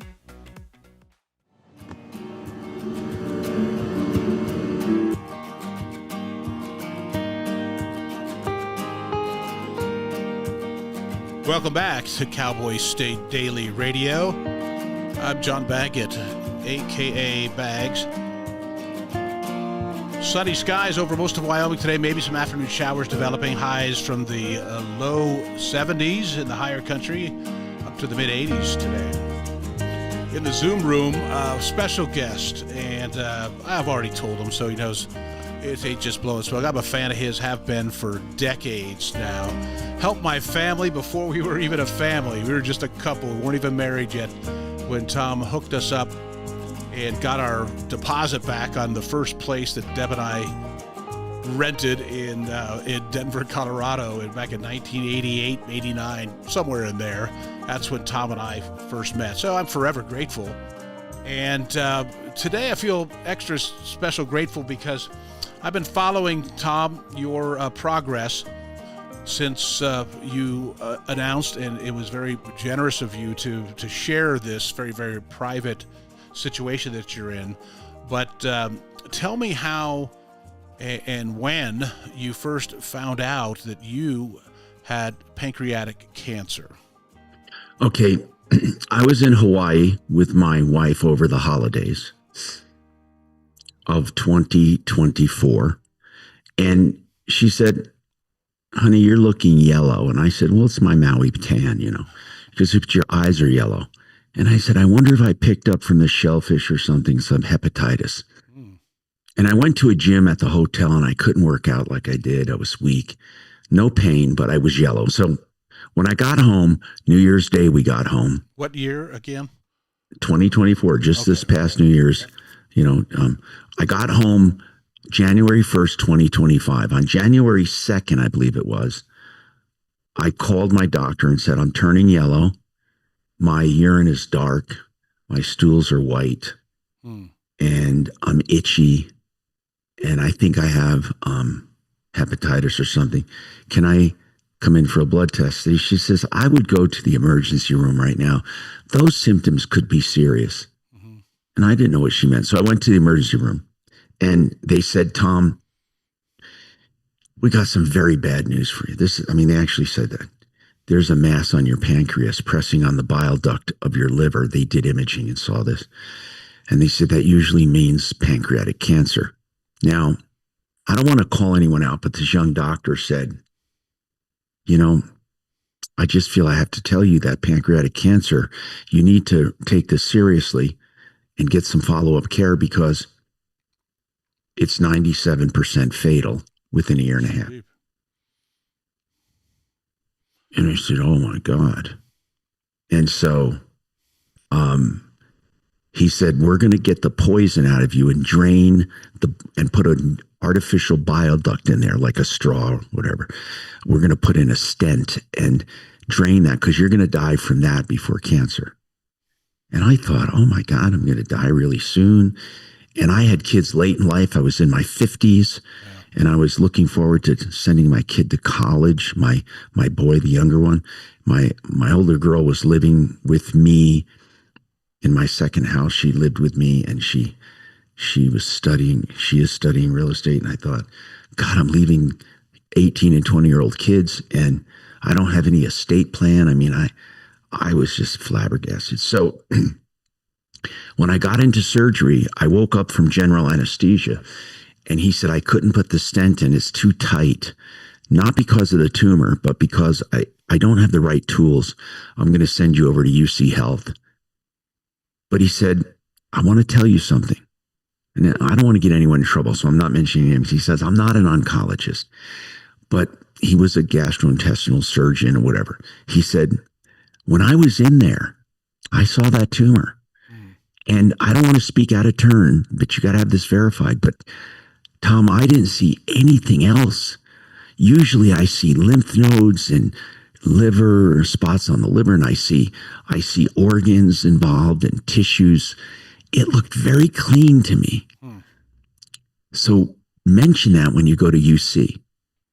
But I had to go to UC the same day, be under general anesthesia for the second time in a few hours. And I didn't think of anything except, please get this stent in me right now so I can feel better. So I got the stent in at UC Health. And that gastro guy, GI guy, said, same thing. Now, I never mentioned it to him. He said, by the way, this looks like a very isolated case. We could have caught this very, very early.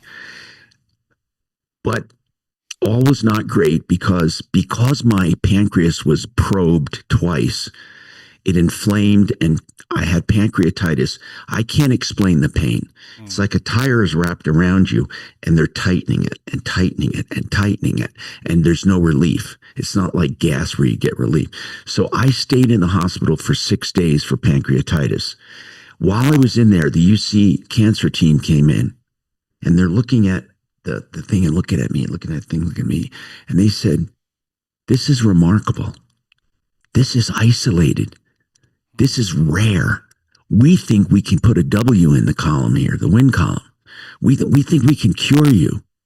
And it said on the paperwork, there's things you check.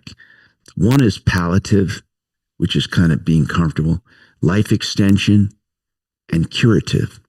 And I honest to God, peeked at the clipboard when they weren't looking, or that was on a desk. I remember looking and it was checked curative. And I thought, these people really believe I can be cured. And I read about how fatal pancreatic cancer is, but here's why it's fatal 97% of the time. And my heart goes out to people of getting a diagnosis like this, because it could have been me too. But these tumors usually form in the belly or the tail of the pancreas. And before there are symptoms, they grow massive and spread. Mine was right at the head of the pancreas to a point where it immediately gave me symptoms, immediately, the jaundice. So it was caught immediately. Wow. They said, what we'd like to do is 5 rounds of chemo and then surgery and 5 more rounds, because that's the protocol. And I said, why don't you just take it out, please? Why would you beat the hell out of a otherwise healthy 71-year-old? I was massively healthy. Yeah. With muscles and working out and supplements. And I was so proud of myself. And like I said, I had no room to talk. I mean, I used to brag about, you got to get a grip on your health, to all the men my age. And then I watch these human garbage cans. They're totally healthy and I get cancer. I was so pissed off.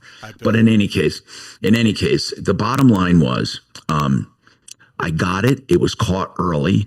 And I consulted with Sloan Kettering, Mayo, MD Anderson before I gave into UC, because I wanted to make sure they wouldn't just take it out. None of them would just take it out. They all wanted to do a protocol of chemo first to clean the area, any cancer cells that got away, even though it looked isolated, and then excise the tumor, get rid of it, and then give me more chemo. So I did it. And 5 rounds surgery, a 10-hour surgery. And because I had a Whipple procedure, even though it was isolated, they still did the Whipple, which means they took out 20% of my pancreas, 20% of my stomach, my part of my colon, and took out my gallbladder. So I was repiped, re-engineered inside. I spent 10 days in the hospital, and they had to wean me off of an epidural because of the pain. I got home. I'm only a little more than 4 months out of surgery. It was April 28th. I started working out 2 months later. They said it would take 4 to 6 months. I said, no way. So I went to the gym and did some light weights and built myself up, and I'm almost up to pretty much normal now. And like today's a workout day. So I started eating healthy again, and went through the other 5 rounds of chemo, and I've been out of chemo now for a month. Amen. So that's why you see I'm looking better, because the color clears up. Some of the pictures I posted on LinkedIn and other places, I was in the middle of chemo, just out of surgery, and I lost 50 pounds. So, I mean, my wife is like, I'm just a shadow, literally, of myself. I had to I don't know they say you're never going to be where you were because part of your stomach's gone, but you will get healthier and stronger. So that's where I am, and I'm thankful to God. People say, why do you thank God if you got cancer to begin with? And I said, well, first of all, I don't believe, God is giving people good things and bad things. And I just think that we're in an imperfect world, imperfect food, imperfect health, imperfect everything. And we're just struggling to get through it. And I thank God for blessings because I believe that if you ask for blessings, you get them. So that's where I am. If you believe in the power of prayer, like that's I do, right. I know that there were probably thousands in your case of people praying for you too. So whether it was positive vibes, thoughts, or prayer on top of that, and on top of your just almost radical determination. I know you that well. Yeah. It was probably a great combination to get through this. I was going to ask you before we go, I've only got about a minute and a half here, Tom. Sure. If you have any advice for somebody listening who might be putting off a visit, what advice would you First of all, screenings are available to anyone for cancer, but insurance doesn't pay for these blood tests that are out now. And I say about all you can get screened. But the other thing that's really important, because I was so healthy with supplements and exercise and watching what I ate, if you notice anything amiss, anything at all, if there's a change, and I mean a long-term change, not 1 or 2 days, in bowel movements, urination, or coloring, or any kind of change, it doesn't take much to get that checked out, because cancer many times will give clues, and other illnesses, not just cancer, other illnesses will give clues. And because I was so in tune with my body, I believe that kind of saved my life. I mean, obviously the placement of the tumor I didn't do. I mean, it was there. But my doctors did say that they've never seen anyone fare as well through chemo and treatment and surgery as someone who goes in healthy. And they said, we were able to give you the biggest regimen of chemo. We were able to do that surgery. We were able to do all of this because the organism going into this was strong. So they said, if you want to, you're going to be talking to a lot of people, tell them that no matter what happens in life, it's better to go into it with health as opposed to going into it Tom, I got to run, weak. my friend. Right. We hit the post right at the top of the hour. I'm so glad that we got caught up. Next time I'm in Denver, I'm going to shoot you a note and rendezvous with you and maybe celebrate in person. Do it. God bless you. Thanks for joining me, my friend. Tom Martino, the troubleshooter, who's live on 630 KHOW, 10 to 2 weekdays. And thanks. Have a great day. The rest of your weekend, Tom. Bye-bye. It is time to take a look at what's happening around Wyoming. From the Cowboy State Daily Newsroom, I'm Wendy Kaur.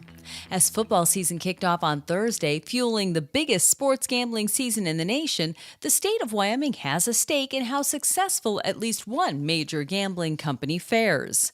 The state treasurer's office confirmed that the state of Wyoming owns a little less than $111,000 worth of shares in sports gambling company DraftKings as of Wednesday.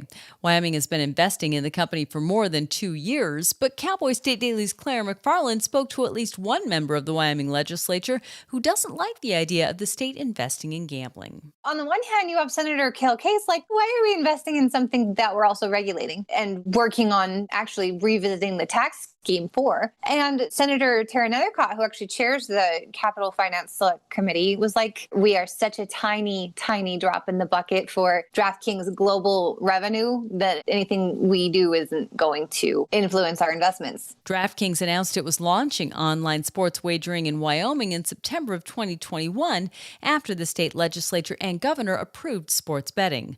Wyoming was the 13th state to authorize the DraftKings online sports book.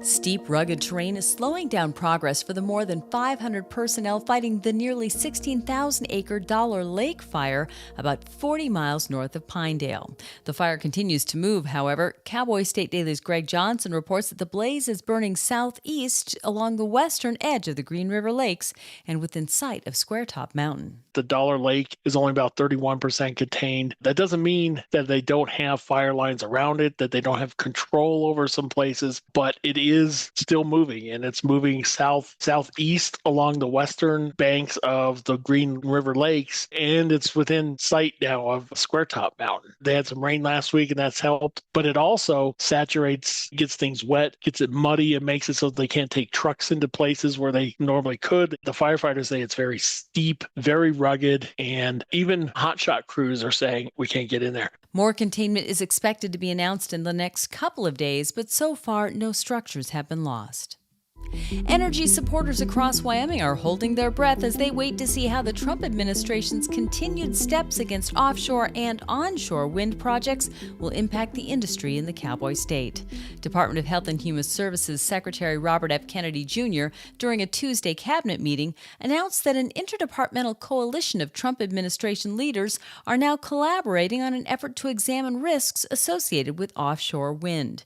Cowboy State Daily's Jackson Walker reports that energy supporters throughout Wyoming are concerned that the Trump administration is preparing for a fight against future wind developments. Wyoming, being an energy dominant the way that it is, relies heavily on wind. About 20% of the state's power came from wind in 2023. So with this, some people are a little wary that there might be an impact here in the Cowboy State. While Trump's latest actions are aimed at offshore projects and haven't yet been directed toward onshore wind farms, Wyoming insiders believe that the state is absolutely in the administration's crosshairs.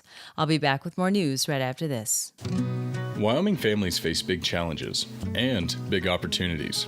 That's why Wyoming Family Alliance is hosting the 4th annual Wyoming Family Policy Summit on September 26th and 27th in Cheyenne. The summit opens Friday night with a gala featuring Congresswoman Harriet Hageman. On Saturday, state and national policy leaders will address pressing family issues such as parental rights, DEI in schools, and more. Reserve your seat today at wyomingfamily.org. That's wyomingfamily.org.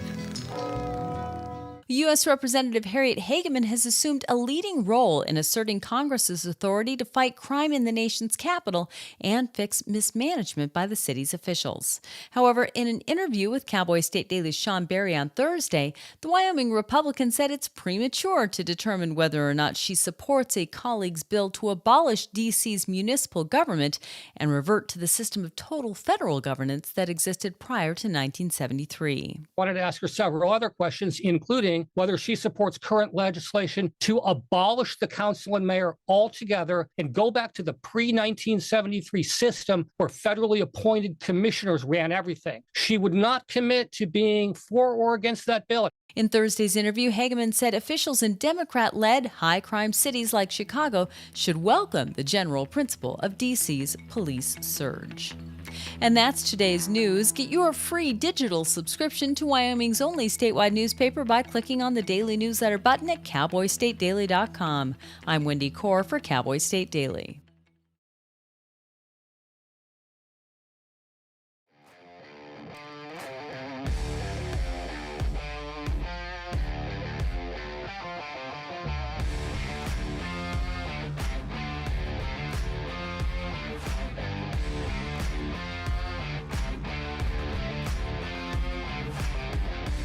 Hey, good morning. Welcome back to Cowboy State Daily Radio.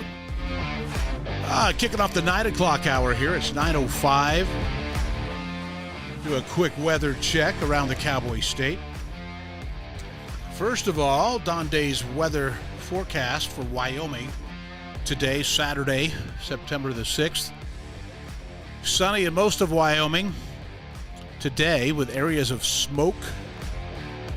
A chance for rain, especially in some western areas. Highs from the mid-60s to the low 80s and lows from the low 40s to low 50s. Take a look around the state today. The forecast for Cheyenne is sunny with a high near 75. Partly cloudy tonight with a low near 48. Torrington, good morning. Sunny today with a high near 79 and mostly clear overnight with a low near 48. Wheatland, you've got a very similar forecast to Torrington. Sunny today with a high near 80 and a low near 50 in Wheatland. Sundance, Wyoming, sunny today with a high near 67, mostly clear overnight, a low near 45. Over in Gillette, sunny today with a high near 75 and mostly clear tonight, lows around 45, but gusty winds over there. And here in Sheridan, Wyoming, at the base of the Bighorns on this side of them anyway, sunny today with a high near 78 and partly cloudy overnight with a low near 42. So a few places here in Wyoming have areas of smoke, and like Jackson and let's see, Rock Springs, areas around, then Thermopolis. Of course, that fire is to the east. That one they call the Red Canyon fire in the Thermopolis area. It is 95% contained. That's the good news. It's burned over 125,000 acres.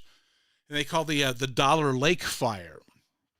That's Wind River's mountain range of Wyoming, 19,000 acres. And then the Sheep Ranch fire, 21,000 burned. So here at Sheridan, we have had some smoke from those fires move their way into our neck of the woods. And so we're, we got a little smoke in the area, but like I said, the big one, the Red Canyon fire, has now moved to 95% contained. Well, ladies and gentlemen, it comes every year now, and we, I'm not going to say celebrate it. We lament it, and that is the anniversary of September 11th, 2001. And, I have my own unique experience, perspective on it, and I have a very good friend and cohort in crime here at Cowboy State Daily Radio. When I told him I was doing this little segment today, since September 11th comes our way next week, I wanted to talk on it and my experience, but found out that our weekday morning show host on Cowboy State Daily Radio, Jake Nichols, has a very interesting perspective on it. First of all, into the Zoom room. Jake, how are you, sir? Good morning. I'm good. How's everything? Doing all right, my friend. Where are you? I'm still on my porch, on my deck. I got to get out of here and DJ a wedding, but I'm home. Yeah, you stay busy more than most. I appreciate you coming on here with your buddy Bags. Now, Jake, for my listeners who may not listen during the week, Jake does, 6 to 10, Monday through Friday, and it's a little bit different format with Jake because you cover a lot of news, and that's, makes sense during the week in contrast to my very much music, entertainment, etc. kind of programming on Saturday. Am I right? Yeah, I would rather do yours. It's a lot of news. It is. But, the cool thing is we have a incredibly talented writing staff. I know that a lot of local small market towns have lost their newspaper. In some cases, they may be coming back.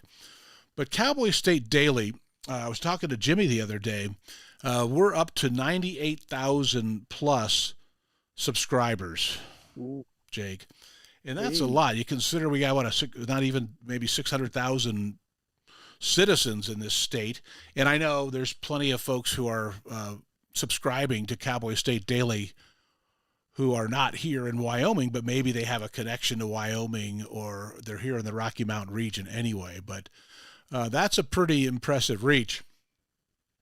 And more than that is a pretty impressive staff of writers that Jimmy and the team have put together here.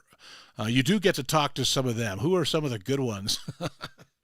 Oh man, it's funny to see who I think is better on radio than they are writing, or who is better writing than they are. Well, I was kind of leaning towards that. Hopefully, they'll come on with me once in a while. Everybody is really good. Some I got to pull information out of more. Some are just I let them go, and you can see why they're a great writer. Well, I was talking just last hour, Tom Martino, who's a legendary radio and television personality in Denver. His start in media was with a newspaper.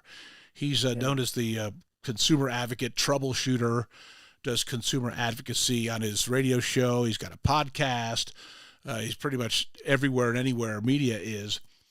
And he started by doing a column, sort of, for a newspaper, just writing about somebody getting ripped off from some business exchange or retail outlet or something.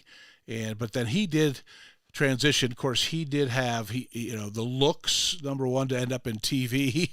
That shouldn't be, but it's important, I guess.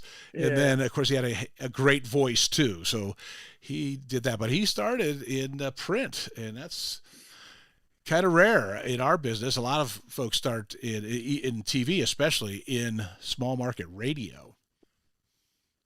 I think if you start in print, you can be the real nightmare on a set, whether it's radio or TV, because when you rip the ticker and you read a story and you say, who wrote this? Yeah.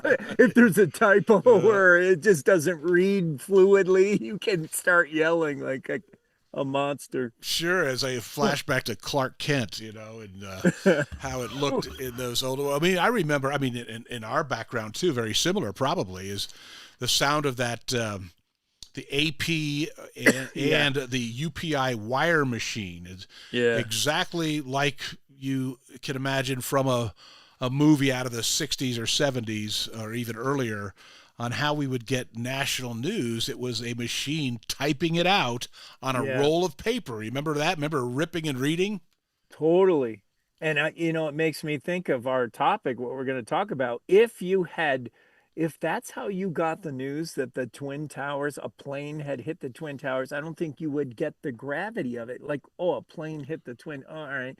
Another plane hit the Twin. You're like, what the heck is going on? Maybe the first story was a mistake and really this is the same plane. Like, there would be so much more confusion if you read it on the AP wire. Like, what is going on? And you had to wait for the update. Remember, there was a bell when something would update, or if it was urgent, it would ding, ding, ding, ding, ding.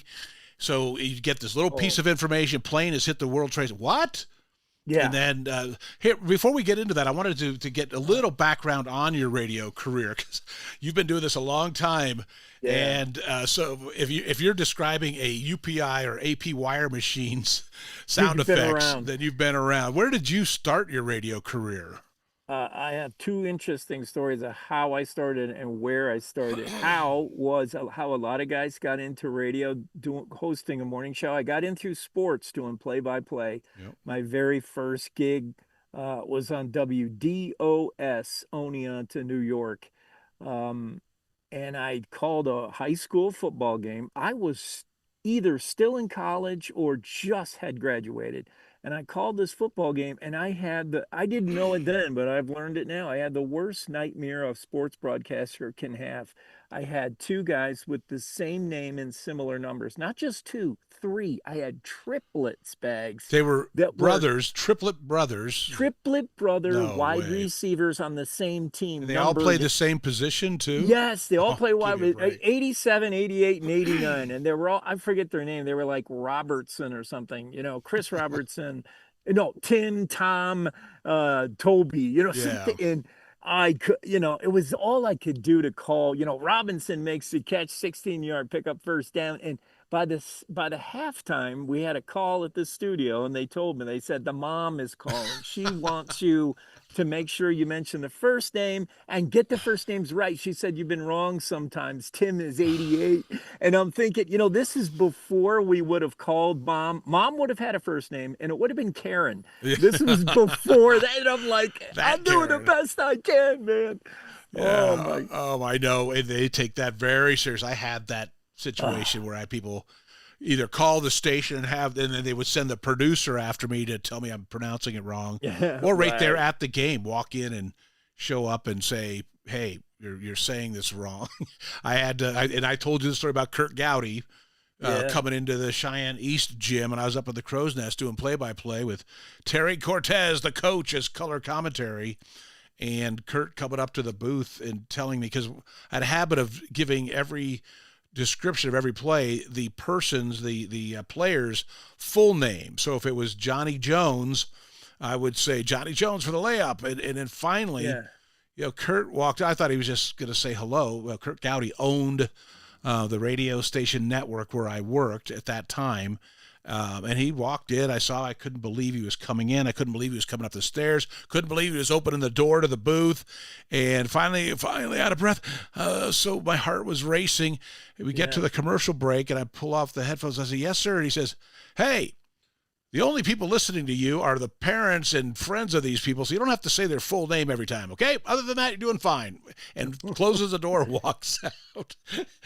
So I never did. Well, Mr. Gowdy would have needed to come to Oneonta for that game. It was awesome. But anyway, so I give one more Oneonta story, Bags, because I can trip you up with this trivia. You wouldn't know probably Oneonta, New York. I knew it because 2 years before I went to college there, it was voted #1 party school by Playgirl magazine. When my high school guidance counselor said, "Here are the four schools," I said, "That's the one." So I went to Oneonta. It was the first place they put a roundhouse in ever, meaning like the end of the train stop. It was an old train town. To the engineer, it was the end of the line for a train. A train track ends somewhere, and it ended in Oneonta. And a roundhouse turned the engine around. Send them back. Turned it around. So you had an overnight stay for trainmen, brakemen, and guess what? You build bars, and then the college. So yeah, it was party town, but it's known for something else. I was able, when I was a freshman in college, I went to the Oneonta Yankees. It's the Class A minor league team for the Yankees. It was then. I don't know if it still is. And guess who I saw play center field? Early 1980s. Center field. The kid had a rocket arm. And I'm like, who? Was it? I got it. It's Coach Prime. Barry Sanders. No? Okay, dang it. Yeah. Didn't he play center field for the Yankees? I don't know, but this center fielder, you ought to know. He looked good in orange, and we saw him later on the gridiron, quarterback in the Broncos. John Elway? John Elway. Oh, that's right. He was drafted by the Yankees, and he was going to play baseball if the Colts and Irsay, that ownership group, didn't give up their rights to him. He was not going to play football.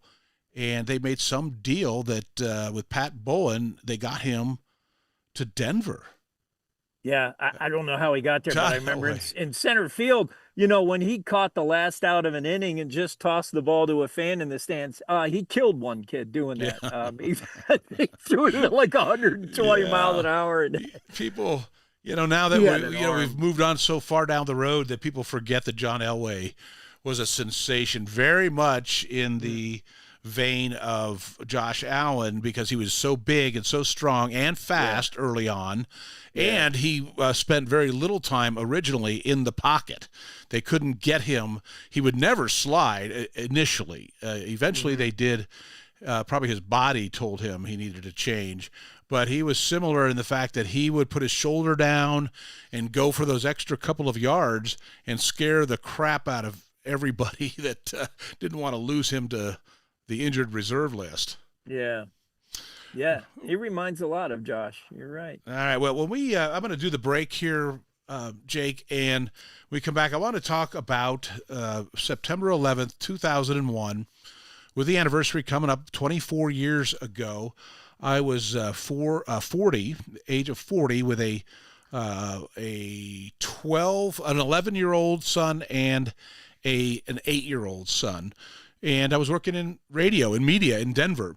And we'll talk about that and your experience as well here just a few days before the anniversary of September 11th, 2001. It's your buddy Bags in Sheridan, Wyoming, and your buddy Jake Nichols, our weekday host in Jackson Hole, Wyoming. Jackson Hole or just Jackson? I do Jackson Hole, but nobody else does. I guess. Okay, well, whatever you say, man. I'll give you what you want. 9:21 on Cowboy State Daily Radio with your buddy Bags. We'll be back after this. Stay tuned. From Yellowstone to Devil's Tower, the Bighorn Mountains to the Teton Range, Cheyenne to Sheridan, Rawlins to Ralston. Cowboy State Daily Morning Show covers the state like no other radio show or podcast. We love Lovell. We're eager to share the stories of Story, Will Crow About Crowheart, and Yodel Over Yoder. Whether you make your home in Sweetwater, Chugwater, Powder River, or Green River, the Cowboy State Daily Morning Show will make you feel right at home. Jeffrey City, Atlantic City, we see you. Little America, Big Piney, you're on our radar. Howdy, Wapiti, Meeteetse, Shoshone, Ten Sleep, good morning, welcome, Torrington, Riverton, Wheatland, Lusk, Lingle, Lander, Timber, Casey, Kerwin, Moorcroft, Mountain View, Moose, Fort Bridger, Fort Laramie, Fort Washington, Hannah, Hudson, Hewlett, Dayton, Daniel, and DuBois. We are east of Weston, west of Midwest, north of Newcastle, and south of Sundance. Border to border, we love Wyoming and every one of its communities, bar none. This is the Cowboy State Daily Radio Network.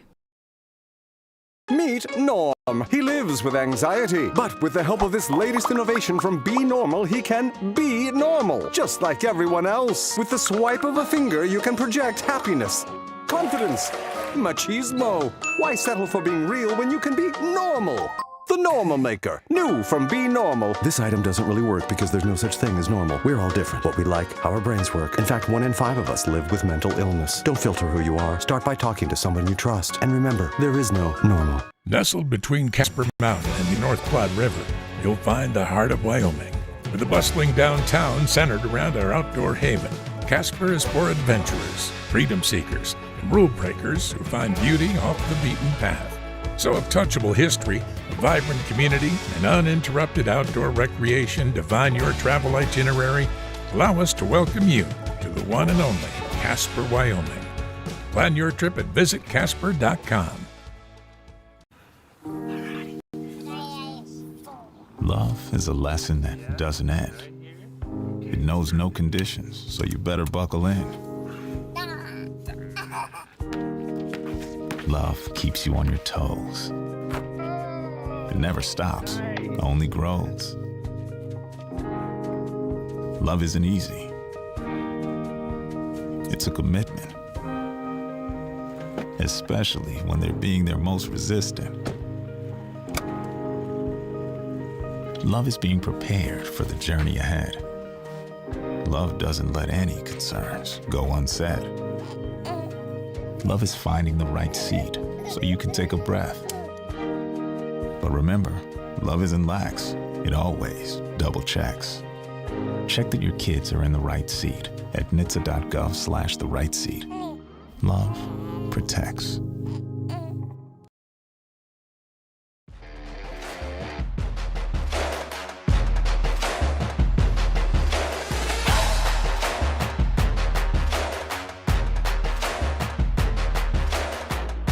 Hey, welcome back to Cowboy State Daily Radio at 9:24 on a Saturday with your buddy Bags here on Saturday, September the 6th.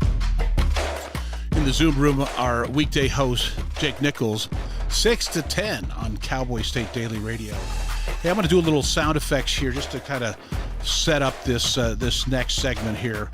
So bear with me for a second there, Jake. Maybe sounds from September 11th, 2001. Gotten a look at least 3 sides of tower number 1, and that is the only building. It's exploding right now, Tommy. We're seeing another apparently plane. That was another plane. We have a witness who we just spoke to a moment ago. We're hearing from Carl Tendler, who was at the Village Apartments in Washington Square. We're trying to bring him on the air. All right, that was a Carl? second plane that just blew? Number 1. It's been another one, Carl. Yes, he hit in building number 1. The other building. Yes, he flew right into it.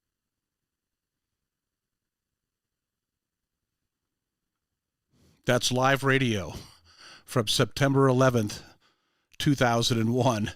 And that probably brings up some memories. So, where were you on that day, Jake?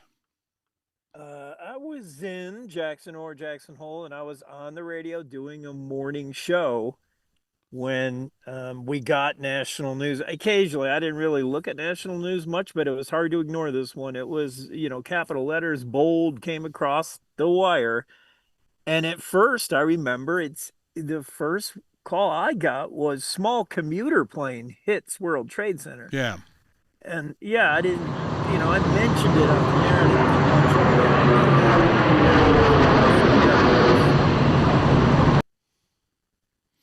I just inadvertently played some more of the sound effects of that plane hitting the first plane hitting. Sorry about that, but yeah, almost like I planned it with those sound effects behind you. Go ahead. Yeah, right. Pick up where you were. Yeah, so then it became apparent it was not just a small plane, it was a big plane, it was a big deal. And I lived upstairs from the radio station, and I ran upstairs and turned on the TV just to see, what is going on? And it was, yeah, I just stood there like every American, jaw dropped. And I went back down to the radio and I said, everybody listening, I don't normally advise this, but turn me off and go turn on your TV. Yeah, we the similar situation was I was on my way to work in traffic in Denver when the first one hit, and it was described on the radio. I was listening to 850 KOA radio on my way there, and in the lobby of we affectionately called it the Radio Taj Mahal, very big operation there in Denver. They had a rack of television sets. I don't know, probably 12 TVs. It wasn't, eventually they all transitioned to the big screen, but in those days they had, and they were synced, you know what I mean? The TVs, so that it would show like one picture on 10 or whatever it was TVs. Anyway, that was in the lobby. And when I walked in there was a couple people already looking. By the time, maybe 10 minutes went by, we probably had 12, 15 employees. They're all standing there watching the first tower burning and having no idea. Again, there was speculation that it was a small commuter plane of sorts, although we were looking at the size of it. Yeah.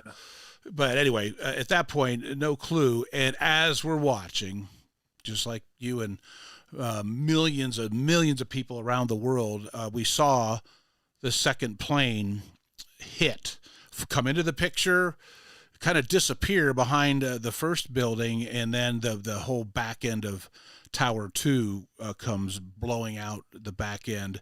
And I remember for sure turning around and to the people who were next to me saying, "We're at war."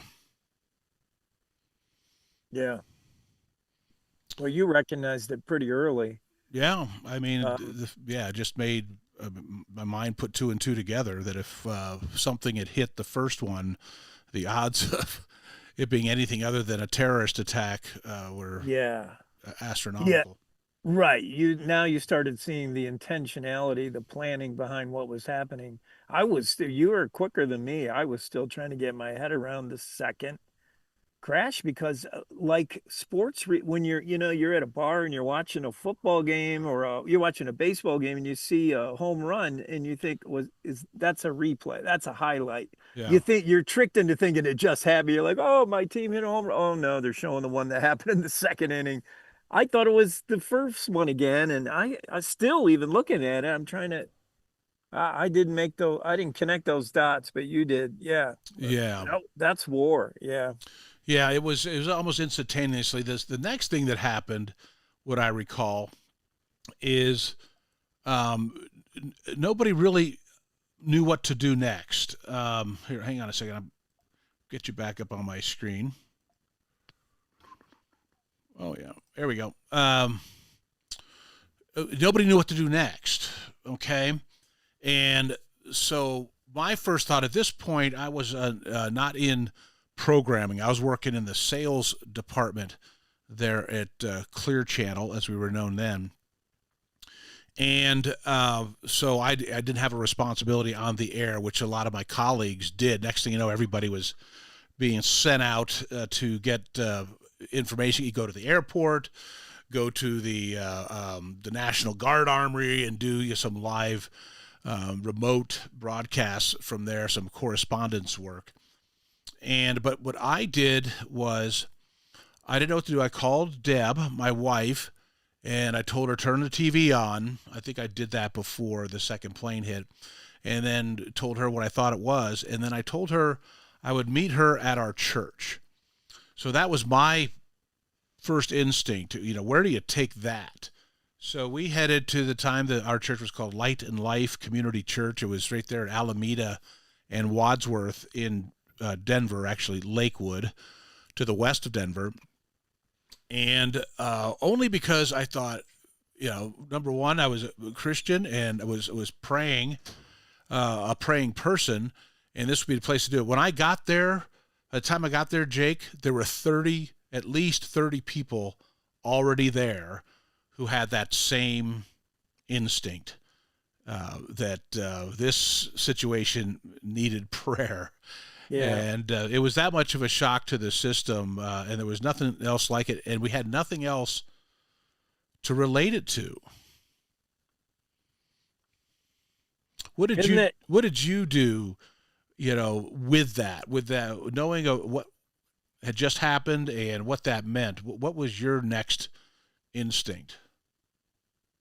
To go out and go fishing, honestly, and it sounds callous or it sounds heartless, but my brother was visiting at the time, and he was upstairs in my place from the radio station, and he's from New York. He's come out to see me in Wyoming 3 times in 30 years.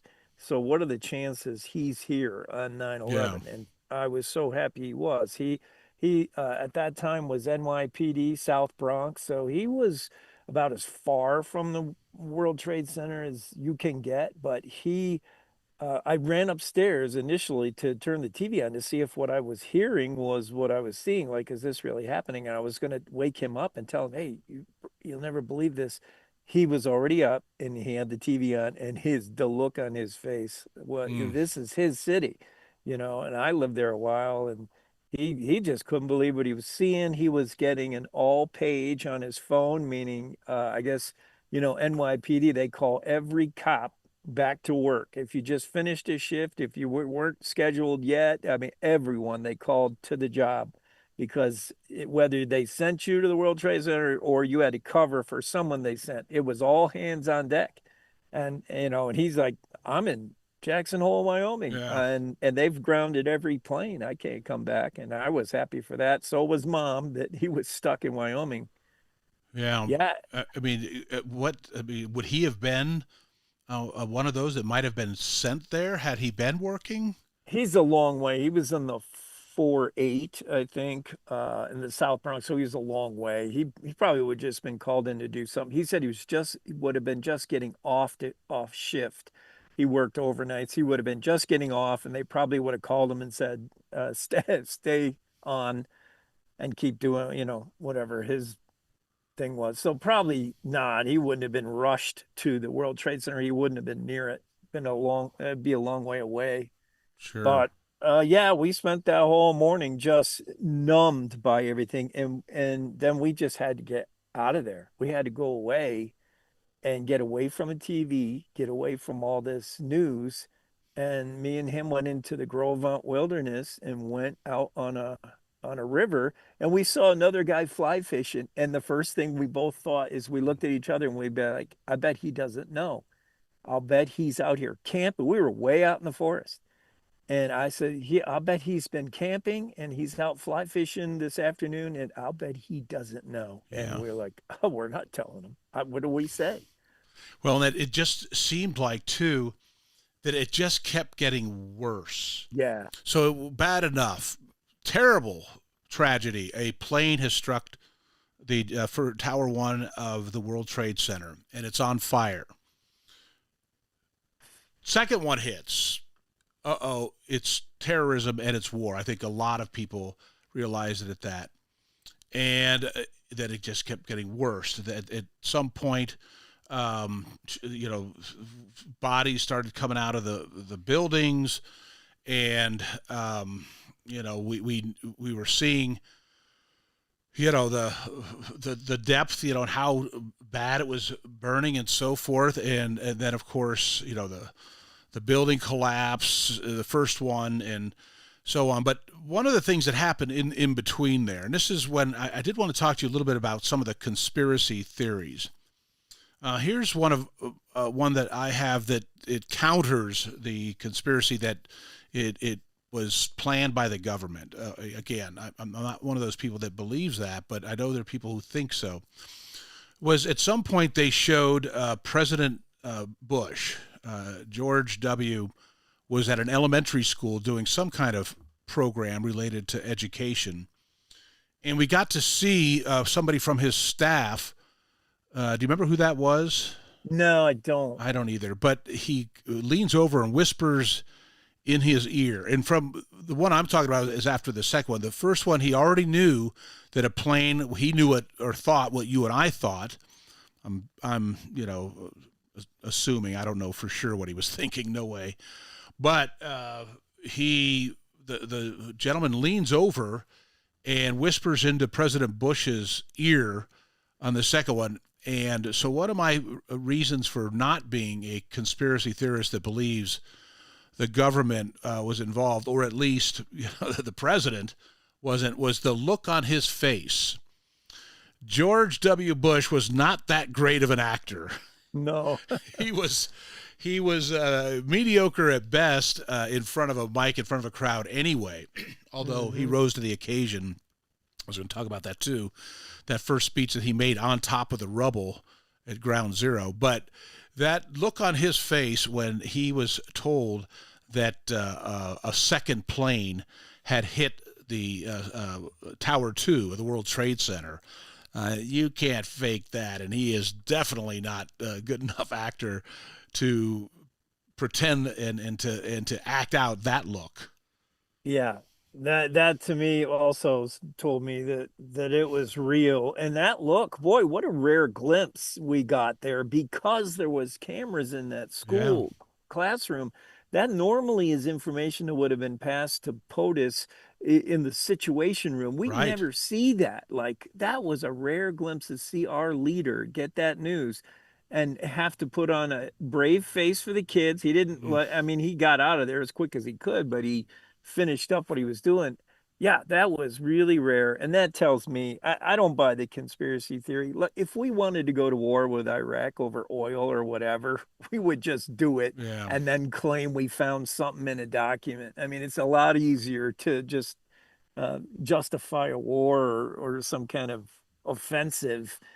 Besides doing that, that's going a long way to, Well, so they're talking about then the Pentagon, that you can't see the way the security cameras caught only some of the plane, et cetera. First of all, as far as all the information, all the news coming out of an attack on the Pentagon, take into consideration, it is the Pentagon, and they don't share news about that place and about where security cameras are. And I would concede that there's probably better video somewhere of that plane hitting the Pentagon, but that it's classified, and it's because of, that they're trying to protect that building. But the other one is, so what do they call that? Building 7. It's the other building that collapses. It's the shorter office building that's in the complex at the World Trade Center. That building collapses too. You know what I'm talking about? No. Well, if you look at some point, there's a building that's adjacent to that property.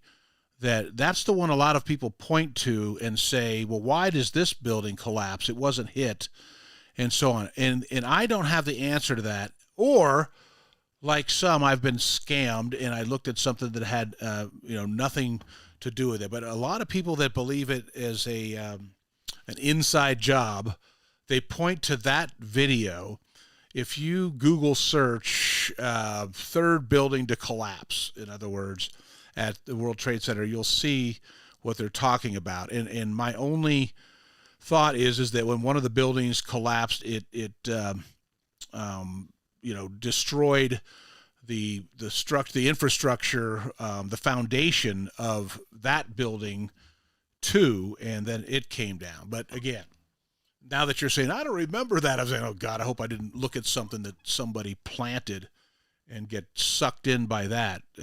But that was something that I said, okay, well, how do you explain that? Please do explain what happened. But the other thing, I better do this the last break, but when we come back, there's people probably listening and watching that are couldn't even imagine the United States of America at a point where we're all getting along and we're in something together, and there's a camaraderie, a patriotism have never saw before that and have never seen since, that happened in the aftermath of September 11th, 2001. All right, we'll be back. It's Jake Nichols, Cowboy State Daily Radio's weekday morning host, 6 to 10, and your buddy Bags in Sheridan, the Saturday edition of Cowboy State Daily Radio. It's 9:42. We'll be back. Stay tuned. Wyoming is a big state. There are so many stories to tell, and here at Cowboy State Daily, we pride ourselves in bringing those stories to you every day. I'm Riley Strand, videographer and production assistant for Cowboy State Daily Video News. Every day, host Wendy Core and I talk to the experienced journalists who are covering the topics, issues, and people that are important to Wyomingites. And in our daily newscast, we bring you their stories. Tune in to Cowboy State Daily Video News every morning, only on cowboystatedaily.com.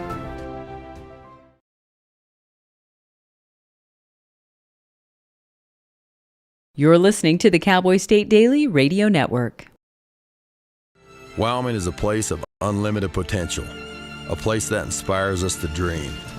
Since 2014, Wyo Lotto has given back over $180 million to our great state through transfers, winnings, commissions, and more.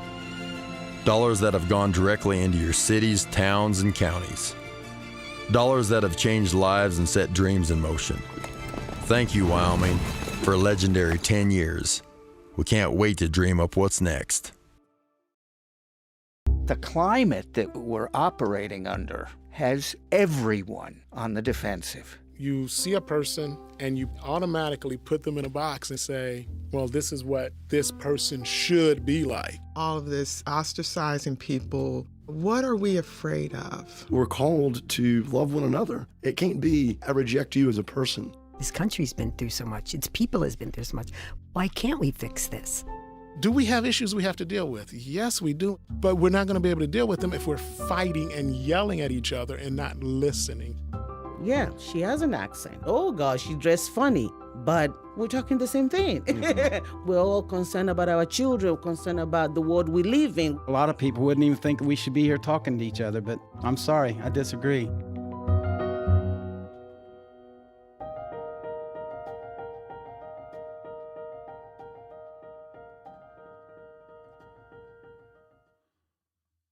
Number one. The other building. Yes, he flew right into it.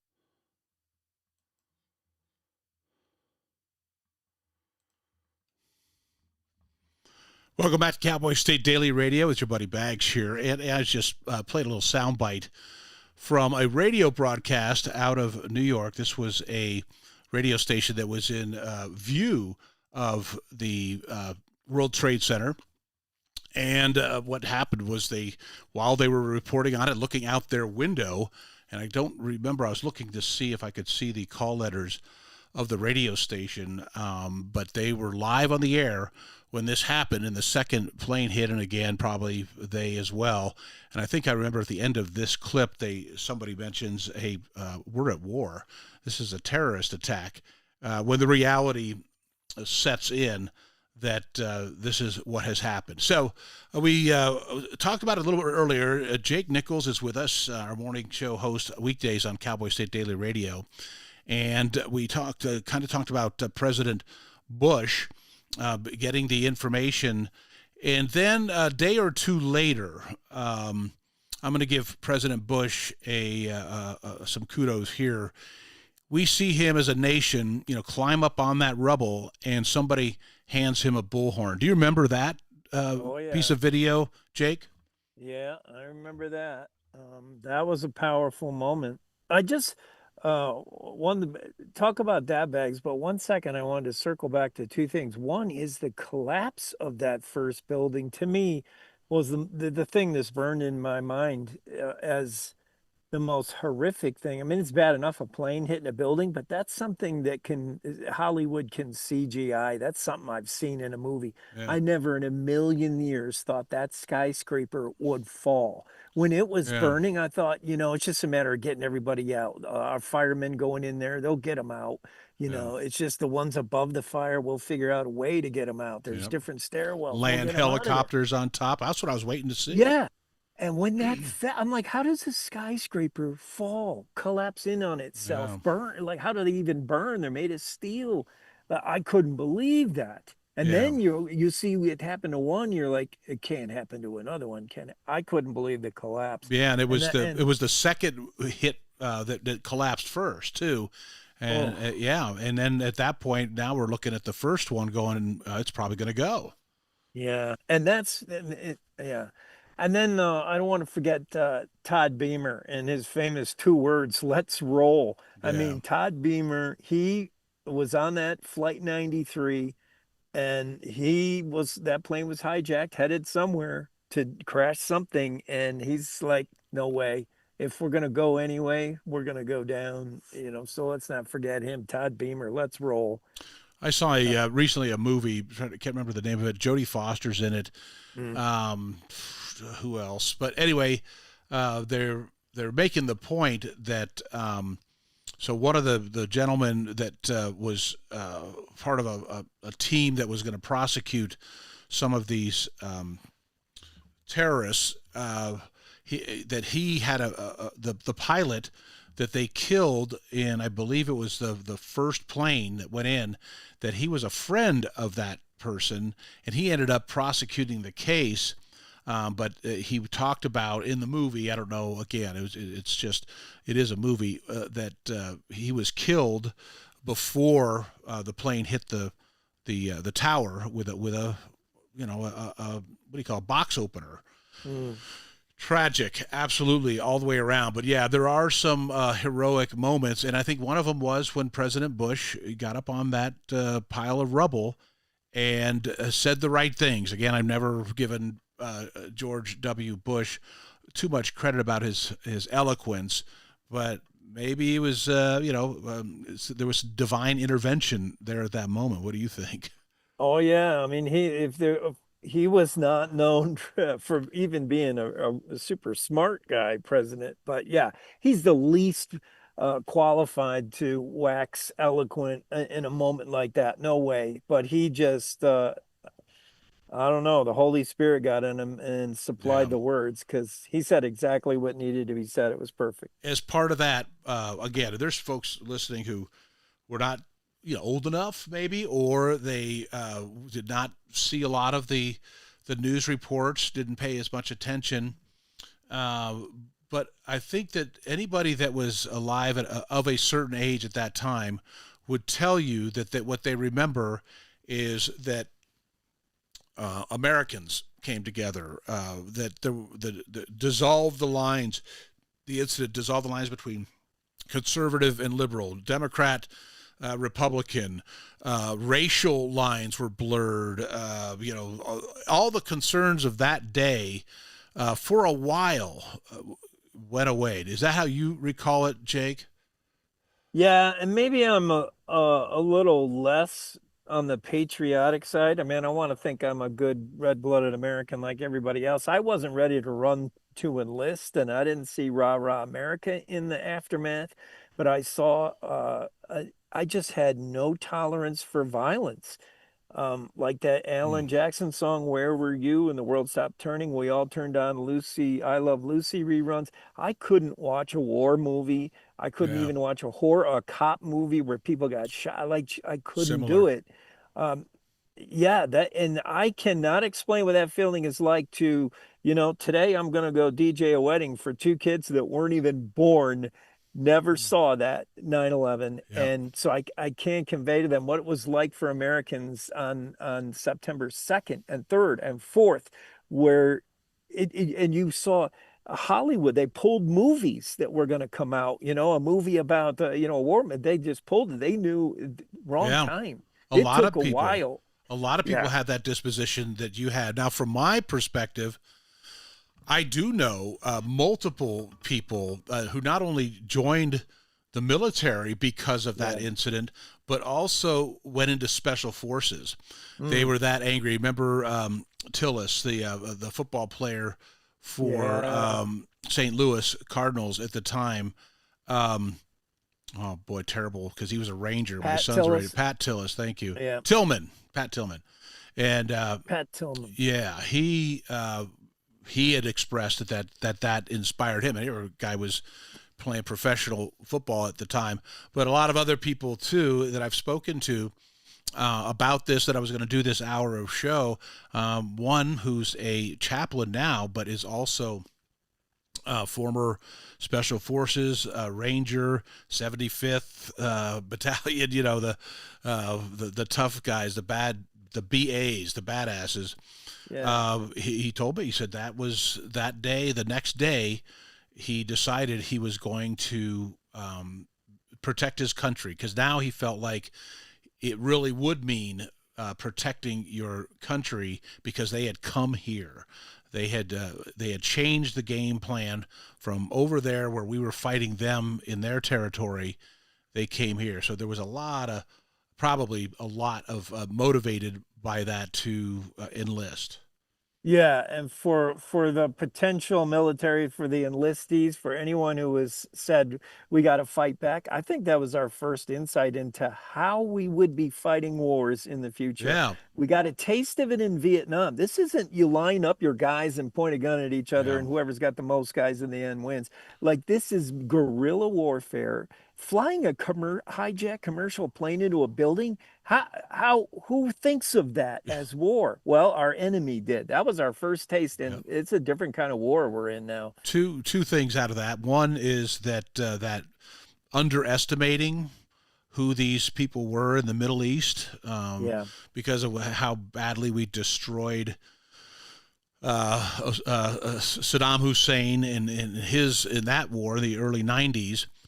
And then some of the things that we were seeing that Israel was able to accomplish, et cetera, in the Middle East. So we underestimated them, obviously, and certainly our intelligence failed miserably, because there was 19 or 20 of them in the group that came over and was part of this